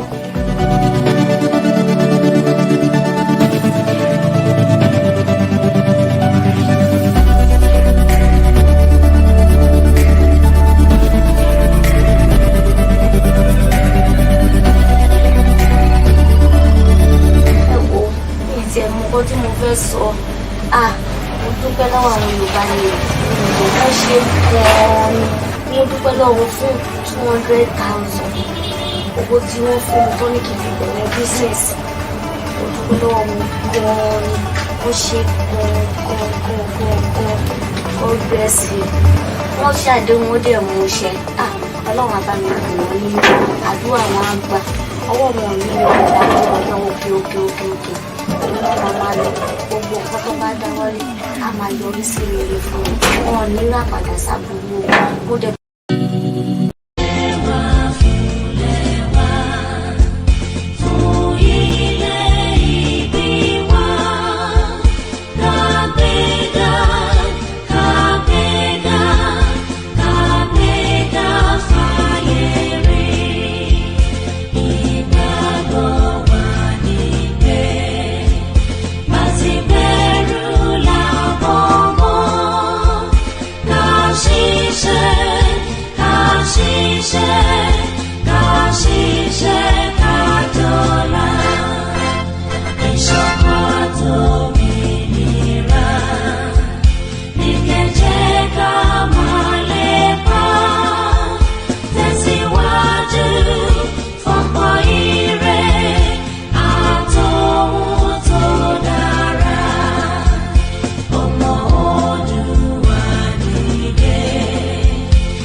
Love that. So yeah, that's part of the work we do through this platform too. Okay, because this is the platform we have. This is where we share our voices and amplify them. This is where we discuss our problems and we discuss those behind them. This is where we touch lives. Because We do not want to be victims before we will understand what it is to exist in that contraption. We understand a lot by trying to make this our own people also trust us enough that what we are saying to them is for themselves. It is for their own good. They're not going to get all this, all of them are not going to get this Okada. They are not all going to get the free scholarship. They are not all going to get this 200,000 naira each. But a working Yoruba sovereign nation, independent Yoruba nation, can actually give every child the right of that citizenship that makes all these things not charity for them, but right. Not privilege, but right. Nigeria will continue to treat all of us like we're just lucky to still be alive. You get that? So we can make people trust us. And we will do that not because they must. Okay? It is because they will trust us. The failure of the rogues in Nigeria will continue to make it easier for us. Yeah. And you are welcome to join us. The Telegram link is right there in this video or in the comment section, right? Click it, open it, join us. We will be having our membership, official membership registration and verification in another few weeks. I will tell you when it is ready. Go up there, sign up, meet other Yorubas all over the world. We are building something that we believe will help us, bringing together all of the needed resources, the human resources, that is needed to actually liberate not just the mind, the head, and all that of our people. I'm talking about our entire existence. It is possible. We will do it. I promise. So thanks so much, everyone. I am going to take a minute break. Then I will take calls. So if you are still here with me, before you leave, like the video if you have to go. But if you're going to still be here with us, right? Please pick up your phone and dial in. When I get back, I will be taking calls. Don't go anywhere.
So thank you.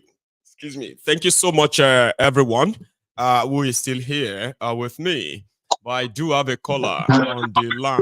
Hello. Hello, my boss. Hello, sir. Baba, how are you? I greet you, Baba. I greet you. Thank you. How things? Well, Baba, we're here pushing it and then not giving up. Thanking God. That's nice. How are you, sir? My good things they really happen for Nigeria. Gist me. If you don't hear your own too, because G is full everywhere. As things they happen, so are the victims too. People die. If like say Koolu they play with them, you don't see these protests where they do. Yes. It does say the labor, this labor union. Yeah. So they prepare for 2027. That talk now play now, you not take them serious. That talk when talk now play, they not take them serious. If they take them like say they be nothing, say they don't fit do anything. So just some naughty kids, naughty children who are just like trying to act funny. He didn't take it's not taking anybody, any of them serious. It's not threatened, it's not shaking. Kind of like, you know. So you are hungry, Abi, so everybody is hungry. So yeah. Say the thing not they new, like say the organ not they new, say a normal thing. Not be normal thing. People they pass through a lot. See this what that they do for Sokoto, where they for Sokoto, and the other one are for Kano. What they do for Kano. Zaria. Yeah. And now everywhere. Everywhere. Now people say the thing now the name where we go give her now, they say chop from your neighbor. Now the name be that now. Chop. Chop from your neighbor. Whether you see truck, they come. Now don't chop for your neighbor. And the neighbor that. Coming to come and help you fight Thiefnubu. Nobody is coming. No. Anybody will come out. They won't use nobody. Any come out. Nobody. Come out, be evolution. They won't use you cash out. Neo. Baba. For those we get here, Sha. Nothing on no one they come. You think they say that thing where they just start now, that truck where they stop now for the whole state now. Very soon they will sell for Lagos. It will start from everywhere. You know, they don't tell now the whole state on your own, Abi. Go figure it out yourself, all right?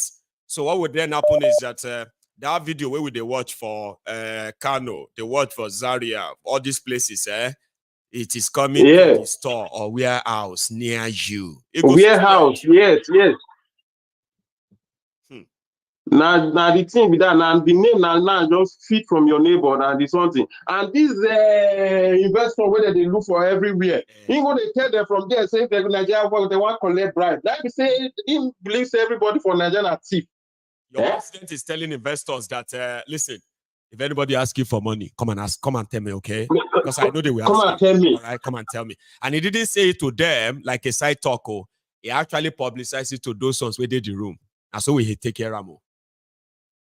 Yeah, now the news will carry them now, and the foreign news everywhere will carry them. Now, normal, now he just talk and he mean and say, now he say the country corrupt. And he say they look for investor. Every investor when they look for, when they tell them say your country is corrupt. Indirectly say we are corrupt. And now he has to give all the investors his personal. He has to give them his own personal numbers now and say, see. His personal number, yes. Steven, please come here. Thank you very much. Okay. Apart from all the documents you signed, all of that in there, right? Here is my personal number. Anybody will ask you for personal number. Call me. That thing, they talk. This so the way when they present the thing, you know, just the I make the thing. Not pure. You know, they present it something where go there, just begin to talk another thing, talk different thing. And he go Nigeria, go there, then go do the lie, say now so they meet this, they meet that. Go say they don't meet nothing. Go come they wait for the result of that trip. Instead of seeing the result, and Naira go crash. It goes to come. And our food go cost. It goes to come. Yes.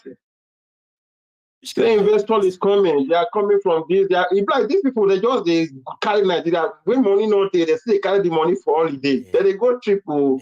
They just go for holiday. They don't look for any investor. They collect extra code in dollars, Baba. In dollars.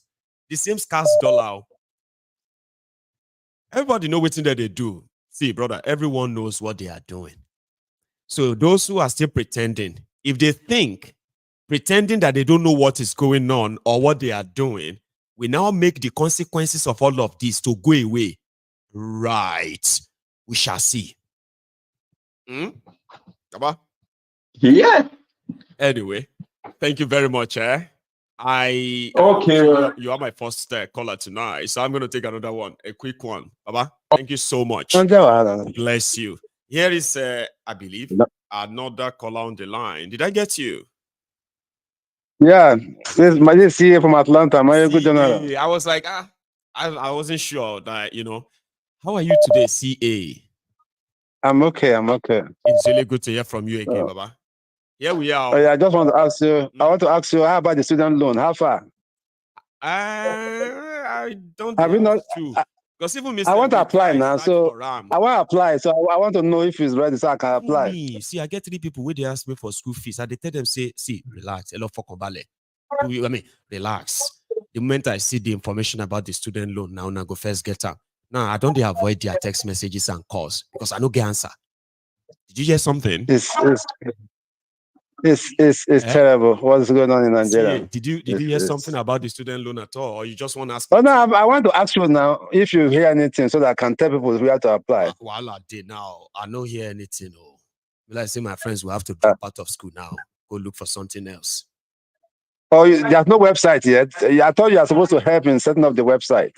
Me care. People go so they ask me now, say, we hear say something about website, about people will promise them 21st of February.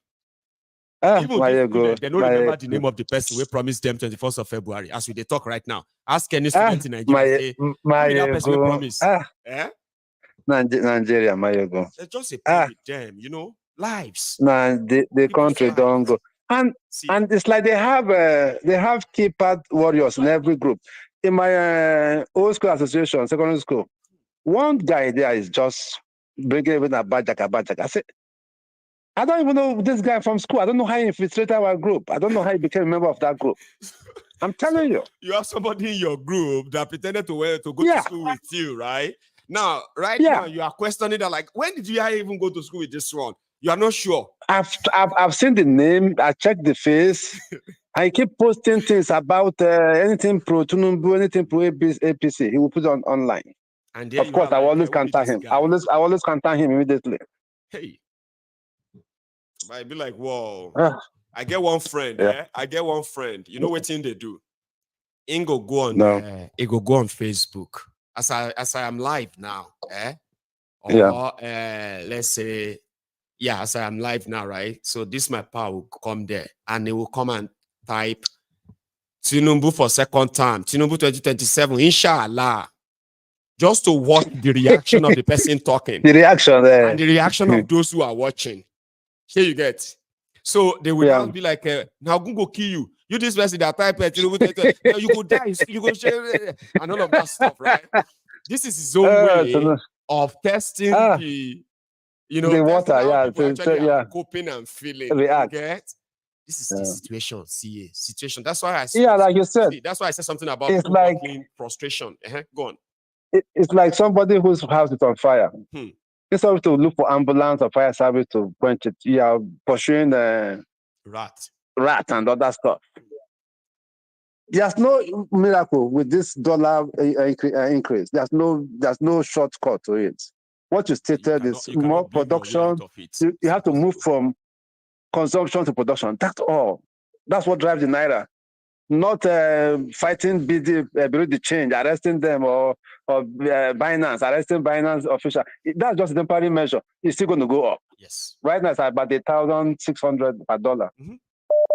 I can assure you by July it's going to be 2,500. Long CCA. Let's say you say. No, I'm not giving them. I'm not giving them a long group. Inside you, they tell you say, wait till you they see.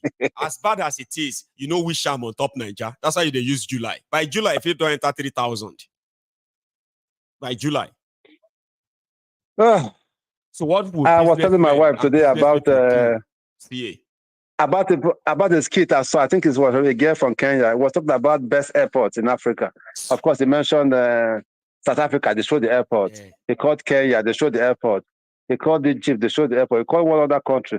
Then when he said Nigeria, Lagos. He shouted, who put Nigeria on this list? Who put Nigeria on this list? When they showed Nigeria airport and they wrote to the airport, Bayogo, it was an eyesore. Well, let me not take your time, Bayogo. Let's keep. Like they say, we should keep praying. Let's keep praying for the nation. Thank you. Bye bye. We'll keep praying then. All right. So that's the list, isn't it? Because you just be like, whoa, man, it now depends on the kind of prayer you are praying for Nigeria. Listen, I used to say, stop praying for Nigeria. It's a waste of prayer. But I'm advising you to pray for Nigeria. Okay? When you do your homily, in the morning, what do you call that? Mass in the morning. When you do the morning prayer and the rest of that, you've done all you have to do. So those of you who are really good in prayers, right? Please pray for the breakup of Nigeria and save lives. Please. Okay? I used to say, don't pray for Nigeria. Please pray for Nigeria to break up. You will thank me later. If you don't understand what I just said. Hello there. Hello, my Baba. How are you? how are you doing now? This is my first time. My name is Austin. I'm calling Austin. from. Where are you calling from? London. Yeah, from London. Yeah. Beautiful. Austin, when somebody called for the first time, we have something to welcome them. And this is yours. Yeah, there's a new member who has made it through tonight as well. How are you, Baba? Oh, yeah. Well, I tried it a few times. I'm so happy I got you tonight. I've been listening to you from 2022. Actually, I was in Nigeria in February to April in 2022 in the run-up. 2 years ago. And all sorts of things happening. I was in Lagos, and I was surprised, to see Lagos the way it is. But anyway, that's not the reason I called. There have been talks all over about what is going to happen to Nigeria, what is Nigeria. Some people call Nigeria as a contraption, or people forced us together, and all those talks. The question for independence and self-determination is quite supreme, and the human rights of any group, anybody, even in the family. Right. I have the approach. I'm very independent. In fact, there's a lot of you in me. You're a far younger person to me, but I really appreciate, and I think I see myself a few things in you. Your boldness, your unapologetic, especially talking about this. I know people say that criminal children who grew up into. I didn't even see that as something that is a quality until people started saying, "Oh, yeah." But it's pretty much like natural instinct. I used to be always angry, like genuinely, seriously, right? Like every time this one that I'm now talking to people, and all of you are like, "Oh, you are funny. Oh, your message is deeper." Before, it was always anger, rage, and all. I could see that. You get a time about what will happen. I will speak, I will react the same way. But then I started growing old. I just felt like there are many ways I could deliver this message.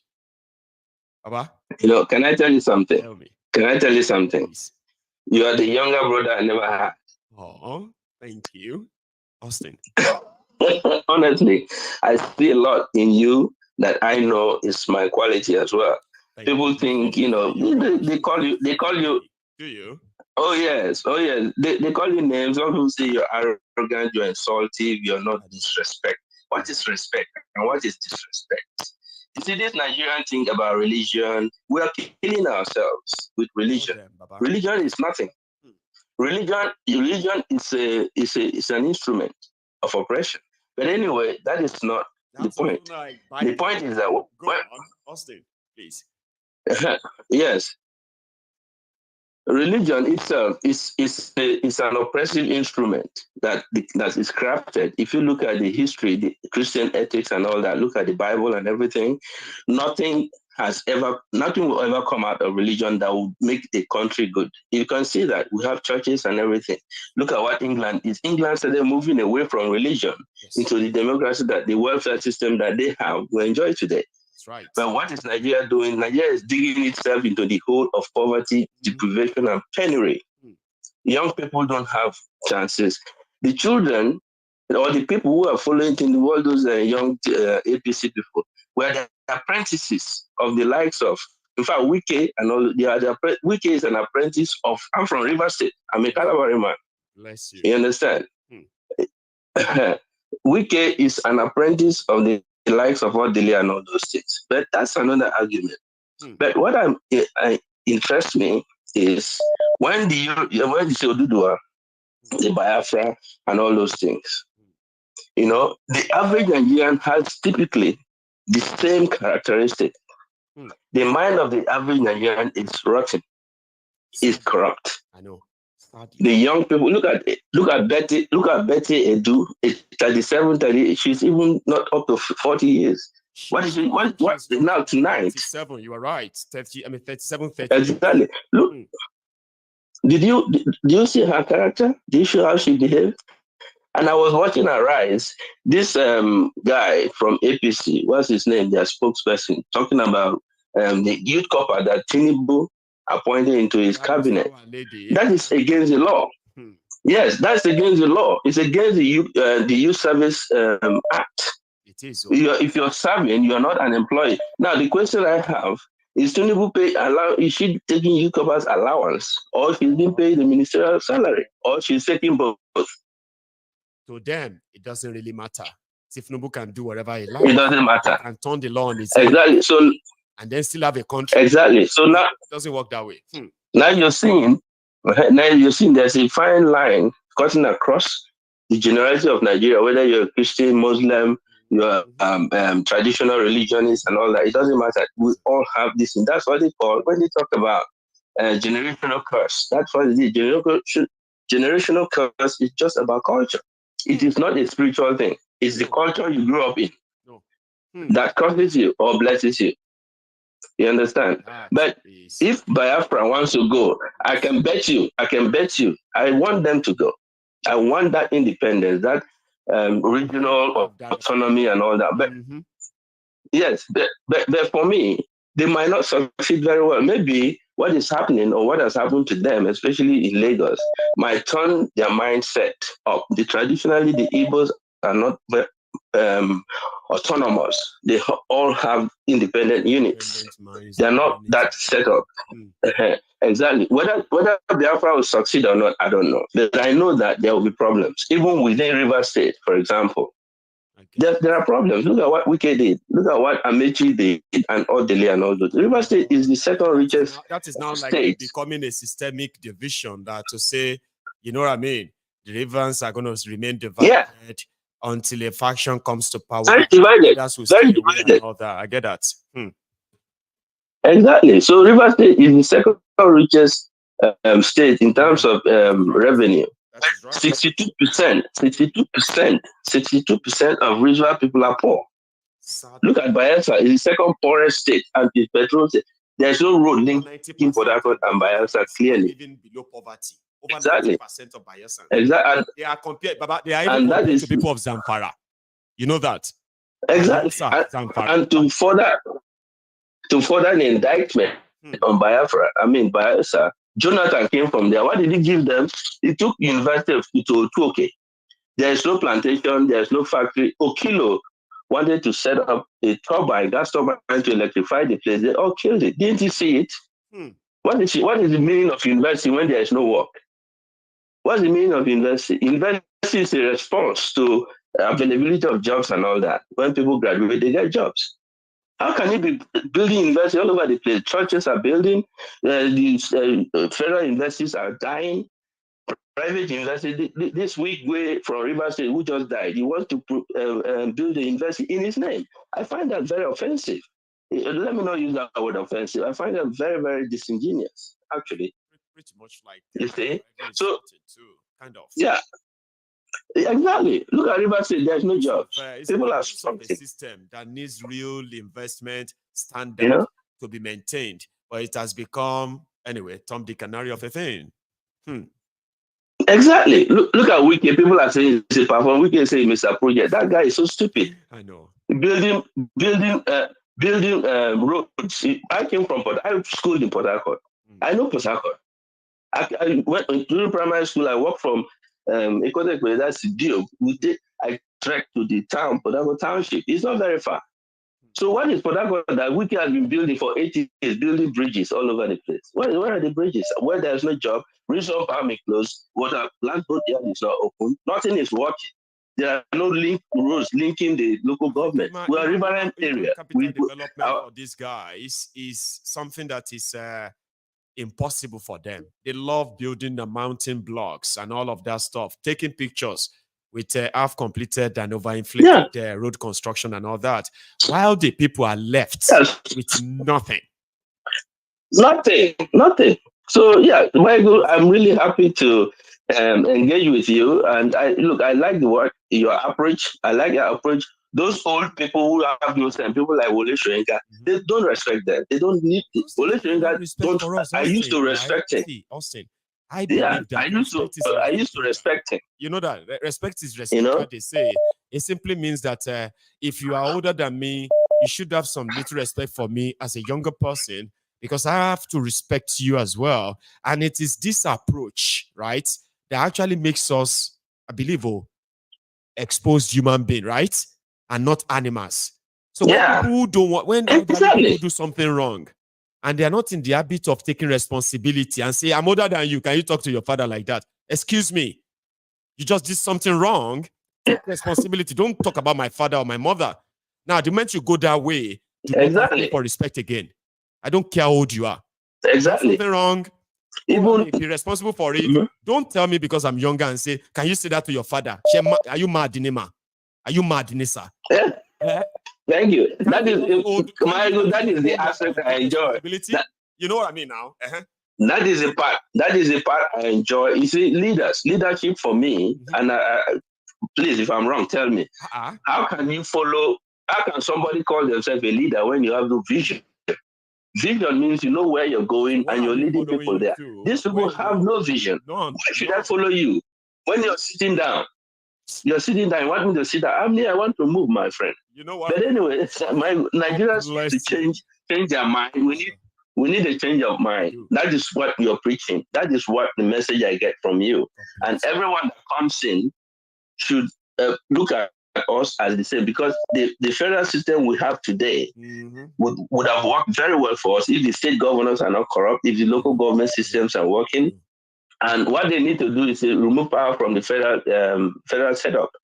You know, maybe 20% to the federal government for foreign affairs and all that. But the bulk of the power should go to the states and the local government. That is where the development requirements are there. We need that. That's why I was born. That's where the needs are there. You know what I mean? They've been making this same proposal that you just made now since when you were a teenager, that you have little knowledge about Nigeria. Look at you. You're a man now, right? Here you are. You are still asking them to do same thing. They just intentionally won't do it. Whatever we are getting right now is exactly what they want us to get. You know what I mean? See, Austin, let me take a look. My I love you.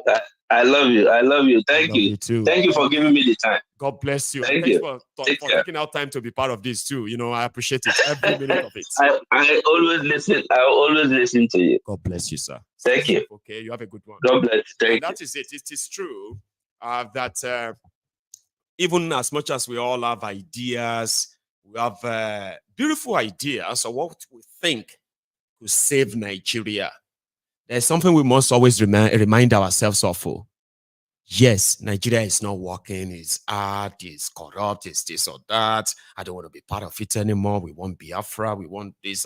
You see, in all of this, as much as you are all very right, we are all right to say, here you get, Nigeria is not working. But there's something you must remember.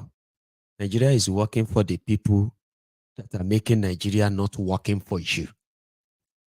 So therefore, what you are experiencing in Nigeria right now is intentional. Could error, could mistake. Can't add intentional wickedness plus inefficiency, incompetence, and incapability. It can't be like, say, Baba, pandemic of problem, launching Nigeria away. Go and get somebody to kind of break that down for you. Here is the Prince Shittyman. Did I get that right? Is that you?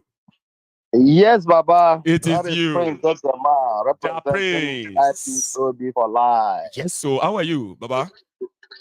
Baba, there. How are you? Well, I'm very well. I'm almost rounding up and I'm enjoying myself. You know, like. Oh, great. The Prince, thank you so much for joining me. And there you go. You have the floor, please. Thank you, Baba. Please. First of all, I want to thank the Yoruba Union for the wonderful work they've done, especially all the members. So great. Thank you so much, Prince. The face of Yoruba Union, our great princess. Princess Balogun. I've not been seeing her, Princess Balogun. She's an amazing woman. Behind. And Nigeria Shege is dealing with her too. I promise you. In her house, somebody enter her compound. Princess, they watch the person. And somebody enter her compound. That person not be from her compound though. Walked in, stroll about, and just saw some half jerrycan of petrol beside the generator house. Just carry on. Princess said she's looking at him from the outside. Is he an engineer? Is he working? Is he coming here to repair something? She watched him drag that 25 liters petrol, put it on a bike, and zoomed off. Now she was like, should I shout ole, ole, ole? Is that not too late now? I said, don't worry. Someone will tell you, say, sorry, man. I don't even know how I find myself in your kitchen. Oh. Are you mad? They carry my pot of soup. You say you don't know how you found yourself here. I said, that's the reality today. So if all of you have not been hearing from Princess, she's fighting the shege. I promise you. Oh my God. All of now we be rich people. Where they think say, you do okay. Una go hear them too. Ask Princess. She's watching. She's here. Go on, Prince. Baba, that's why they talk koro. That's why they say koro. This is true life story, now. You know, before your eyes. Just it happen like say na female or my inside your house. You know, inside your house. So compound the way gate too. Because you say you don't sleep. Don't say you don't sleep, Baba. Don't say you don't sleep. You dey look. It na film, just a watch film. She said she thought some other tenant invited an engineer to come and look at their generator. Now, when the guy carried the jerrycan fuel, that's when she felt like she should shout, ole, ole, ole, ole. It don't go. Otilo. Go on. Baba, also, I want to thank you, Baba, our anchor here. Thank you. You know, the way you made that union program transparent, you made it end the trust that it is enjoying. Whenever you called for for people to come together, those who are not even Yorubas, they are very happy to support. I've seen that. Which is amazing, That's right. So I really thank you.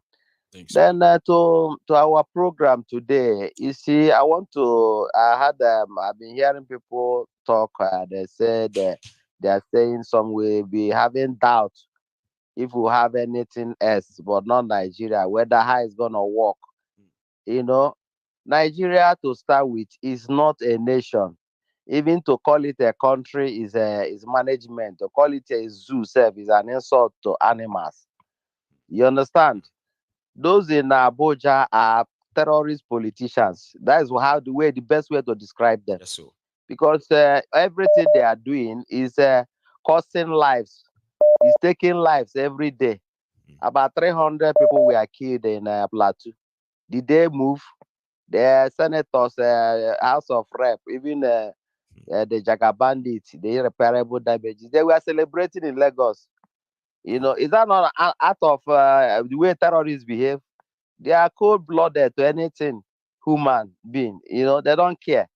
So that's the way to describe them. They are terrorist politicians. So it's only in a place where there is not a nation that you can see those kind of things happening. Okay. So and to those who are doubting, I want them to know that Biafra nation, Oduduwa nation is going to be one of the best things that can happen to us in that country. Even Arewa nation is one of the best things that can happen to Hausa people. Why? It's because Hausa people, they are business people. They go everywhere. They want to do their business peacefully. Okay? And they are industrious. If you look at the Biafrans, we are everywhere with our business. You can't join a fight or terrorism with business. It doesn't go together. You understand? So, and if you look at the way we behave, we like good lives. Maybe in December they were showing houses that are built in the eastern part. You know, we like good life. So our society must be good. There's no two ways about it. Many of us have traveled abroad. We've seen how people live, how country they are being organized. You understand?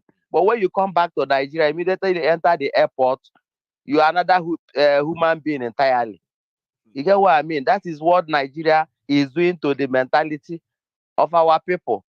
Okay, so when we have anything like Biafra, you know, it's gonna be 1 million times better than anything called Nigeria. Anything is better than what they are offering us in Nigeria right now. Let's be honest. I guarantee anybody that it's gonna be 1 million times better.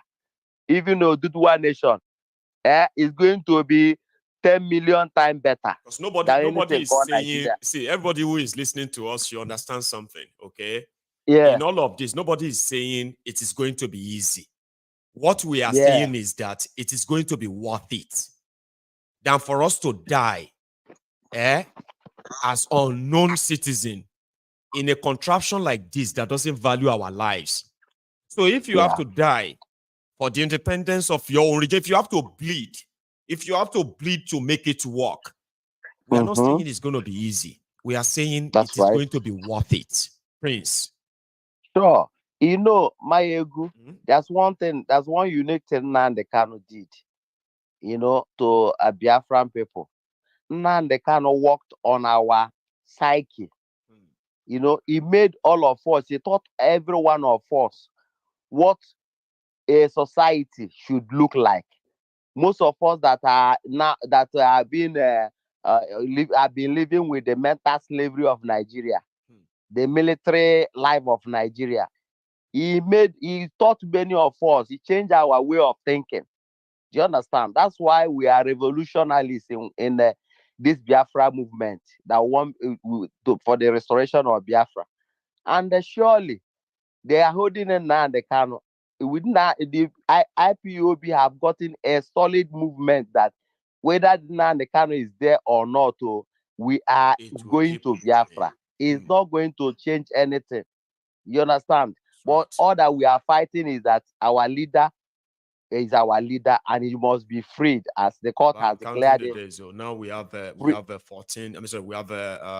15 days. So the time that they would have to cover themselves in their shame and just announce that it's been granted bail again and let him go. To start with, though, here you get. I'm counting it. Yeah. You just mentioned that and I just remember. Go on. Yeah, you see, the court has freed him. Right. In fact, Nigeria committed terrorism, criminality. Yeah. That's right. In every way, I don't see the way you commit terrorism and you are, you know, moving from one court to the other. And why do you take it serious by the world, by the rest of the world?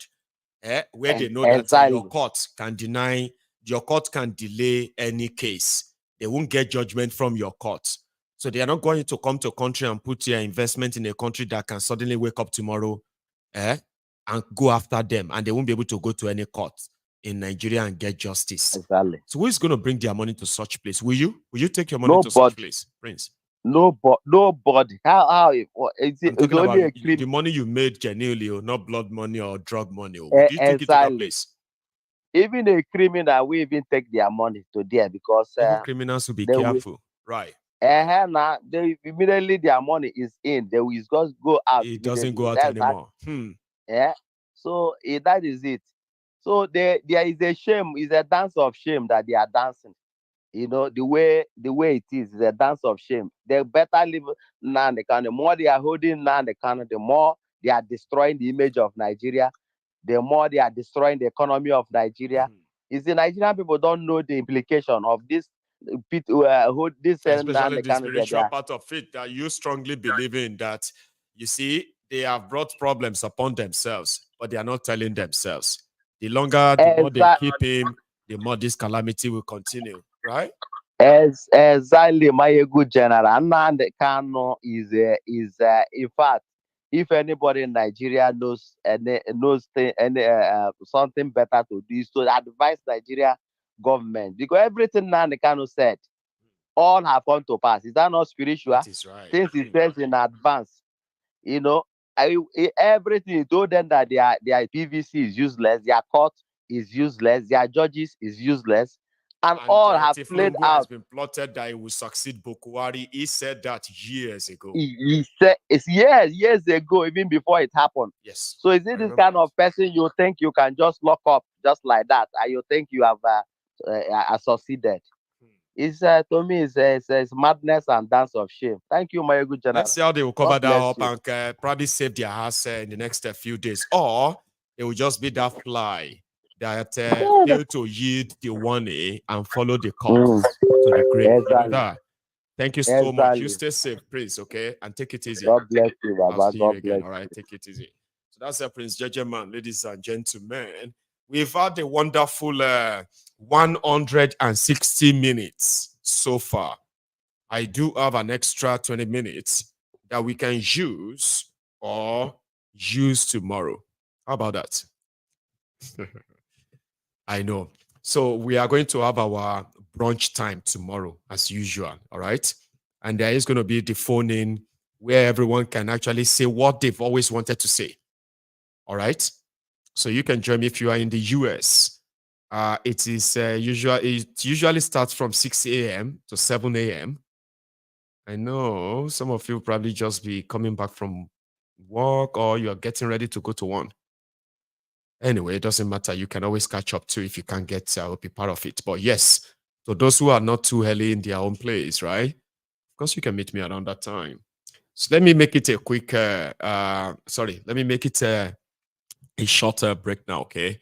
I will call it a night now.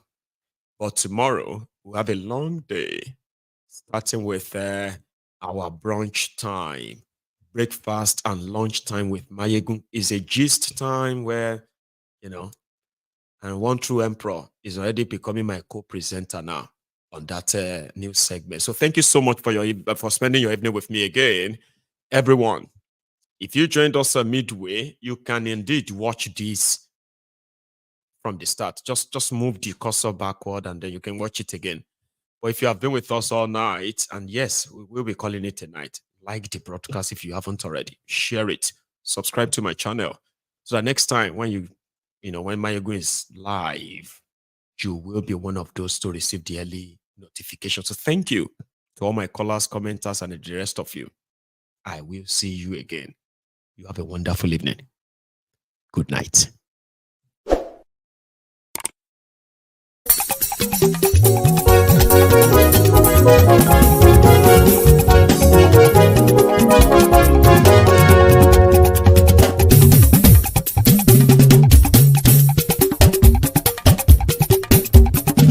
Mayegun làwa mọ̀ làmọ̀ tó dòdòdò. Mayegun Diary Nayibi #1. Mayegun làwa mọ̀ làmọ̀ tó dòdòdò. Mayegun Diary Nayibi #1. Mayegun ti dé o ọ̀rẹ́ ara ìlú. Mayegun Diary Nayibi #1. Lórí Facebook lórí YouTube. Mayegun Diary Nayibi #1. Gbogbo bó ṣe ń lọ ni Mayegun já wa sí. Mayegun Diary Nayibi #1. Àṣírí ọ̀jẹ̀lú kì í bò níbẹ̀ o. Mayegun Diary Nayibi #1. Bó bá ṣe eré àní Mayegun máa wí. Mayegun Diary Nayibi #1. Ó sì tún ṣe eré wàá gbọ́ níbẹ̀ o. Mayegun Diary Nayibi #1. Mayegun Diary politico. Mayegun Diary Nayibi #1. Godfatherism kò sí lọ́rọ̀ Mayegun. Mayegun Diary Nayibi #1. Ẹ farabalẹ̀ sẹ́ o kẹgọ́rọ̀ lẹ́nu o. Mayegun Diary Nayibi #1. Àní Mayegun làwa mọ̀ tó dòdòdò. Mayegun Diary Nayibi #1.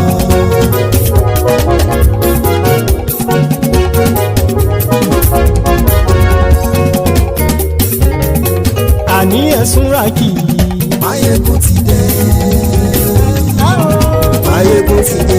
Ọ̀jẹ̀lú ẹ̀sùn ràkì. Mayegun ti dé. Àní ẹ̀sùn ràkì. Mayegun lórí Facebook àní ẹ̀sùn làjú lórí YouTube àní ẹ̀sùn làjú bọ́ bàbá gbé wúrẹ́ àní ẹ̀sùn làjú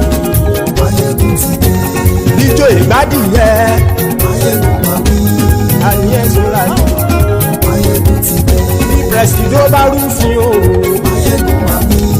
àní ẹ̀sùn làjú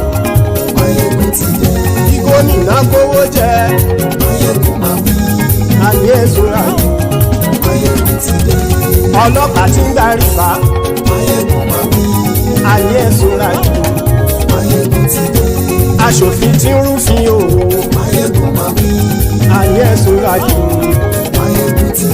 òpùrọ́ olóṣèlú àní ẹ̀sùn làjú ọ̀jẹ̀lú ẹ̀sùn ràgì àní ẹ̀sùn ràgì.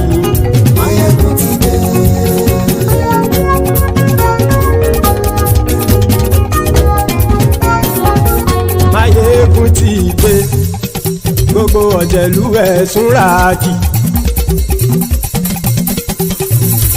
Máyégún ti dé gbogbo ọ̀jẹ̀lú ẹ̀sùn ràgì. Ṣùgbọ́n ní bá ti ṣe èyí tó yẹ kí wọ́n ṣe ọmọ bá dèrò ní fi wọ́n níran o. Máyégún ti dé gbogbo ọ̀jẹ̀lú ẹ̀sùn ràgì.